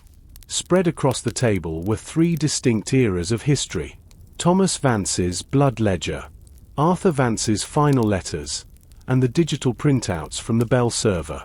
"This is the moment of truth," Robert said, his voice sounding older than it had just a few months ago. "We aren't just looking for missing money anymore. We are performing a total audit of Seaview's soul." For 72 hours, the room became a hive of activity. They weren't just counting dollars, they were tracing lineage. Every name in the blood ledger, the Smith sons, the O'Malleys, the cooperative farmers, was matched against current census data. They found grandchildren living in poverty in neighboring counties, unaware that the ground beneath the Seaview Luxury Mall actually belonged to them. Adjusted for inflation and compound interest, the total debt owed by the Vance estate to the citizens of Seaview topped $412 million. Julian Vane had funneled nearly 60% of the bank's liquid assets into a civil improvement fund that was actually a private offshore account in the Cayman Islands. They found the missing link, a document signed by Julian himself just weeks prior, authorizing the demolition of Willow Lane. He hadn't wanted to kill Robert. He had wanted to bury the house before the sinkhole did. As the audit neared completion, Helena Vance stood by the window, looking out at the town square. "My father died trying to stop this," she said softly. He knew that once the bank became a weapon, it would eventually consume the hands that held it. Thomas and Edward thought they were building a dynasty. They were just building a bigger cage. Robert looked at the final tally. It was a staggering number, but it was clean. For the first time in his career, the numbers didn't just represent profit or loss, they represented restoration. He felt a sense of closure he hadn't expected. The Vance system had been a closed loop of corruption, and he had been the friction that finally snapped the gears. "What happens now?" Sarah asked, entering the room with a fresh stack of news clippings. Her lead story, "The Ghosts of Seaview," had gone viral, sparking similar investigations in 3 other company towns across the state. "Now, we serve the papers," Agent Miller said, stepping forward with a leather-bound folder. "The federal court has issued a writ of seizure for the entirety of the Vance estate. Every acre, every building, and every cent is being moved into a public trust. Helena, you will be the temporary conservator until a new town council can be elected." Robert stood up and stretched his stiff muscles. He looked at his hands.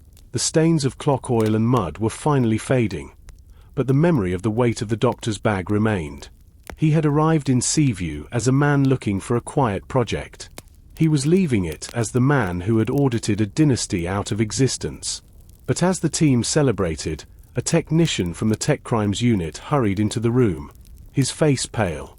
"Agent Miller, we just got a ping from the Bell server's secondary backup. Someone just accessed a hidden file from an encrypted IP address." Robert felt the familiar cold prickle on his neck. "Where?" "A satellite uplink," the technician replied, "originating from a private vessel in international waters." And Robert, the file they accessed wasn't a financial record. It was your personnel file from the city. Julian Vane was still out there, and he was still balancing his own books. The spring of 2026 arrived in Seaview with a clarity that the town hadn't known in nearly a century.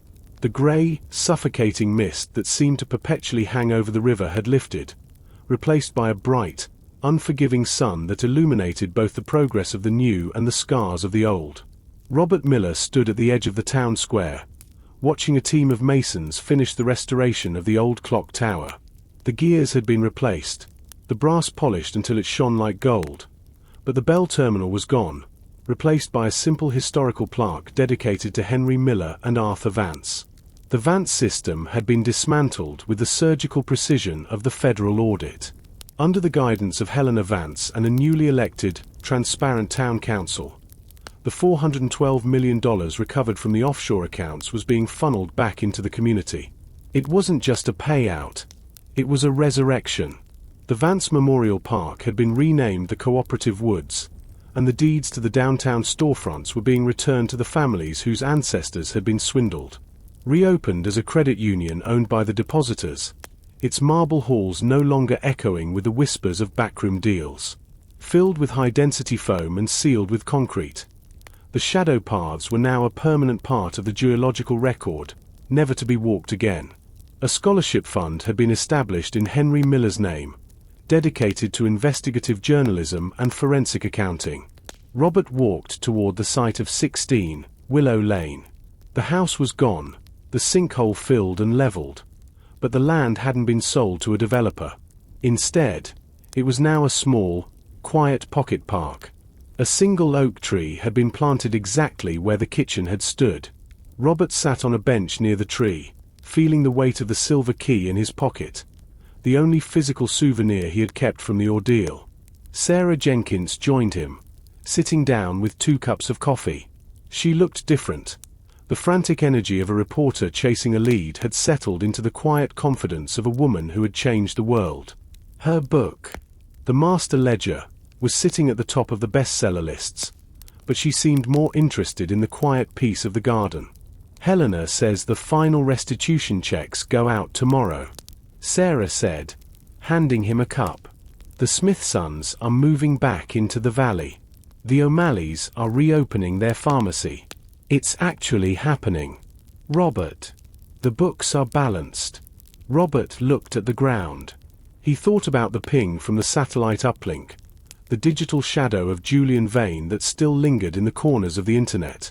He knew that somewhere, on a boat in the Mediterranean or a villa in South America, Julian was watching. He knew that his personnel file was likely saved on a hard drive thousands of miles away. They never found him, did they? Robert asked quietly. No. Sarah replied. The FBI thinks he's gone deep. New face, new name, new life. But his broke. Robert. We took everything. He's a king with no kingdom. Robert nodded. He realized then that he wasn't afraid. Julian Vane was a creature of the dark, and Robert had brought the light. A ghost can't haunt a house that no longer exists. He stood up, looking at the vibrant green of the new oak tree. He was still an accountant, and he still believed in the power of numbers. But he had learned that the most important figures aren't found on a balance sheet. They are the people who stand up when the world tries to bury them. I'm leaving Seaview tomorrow, Robert said. I've taken a job in the city, helping the state's public corruption unit. There are a lot of other Vance systems out there. Sarah. Someone needs to audit them. As they walked away from the site of Willow Lane, the old clock tower began to ring. It wasn't the frantic, erratic clanging of that stormy night. It was a steady, rhythmic tolling, clear, honest, and perfectly on time. Robert didn't look back. He walked toward the horizon, his steps light, leaving the shadows behind him where they belonged.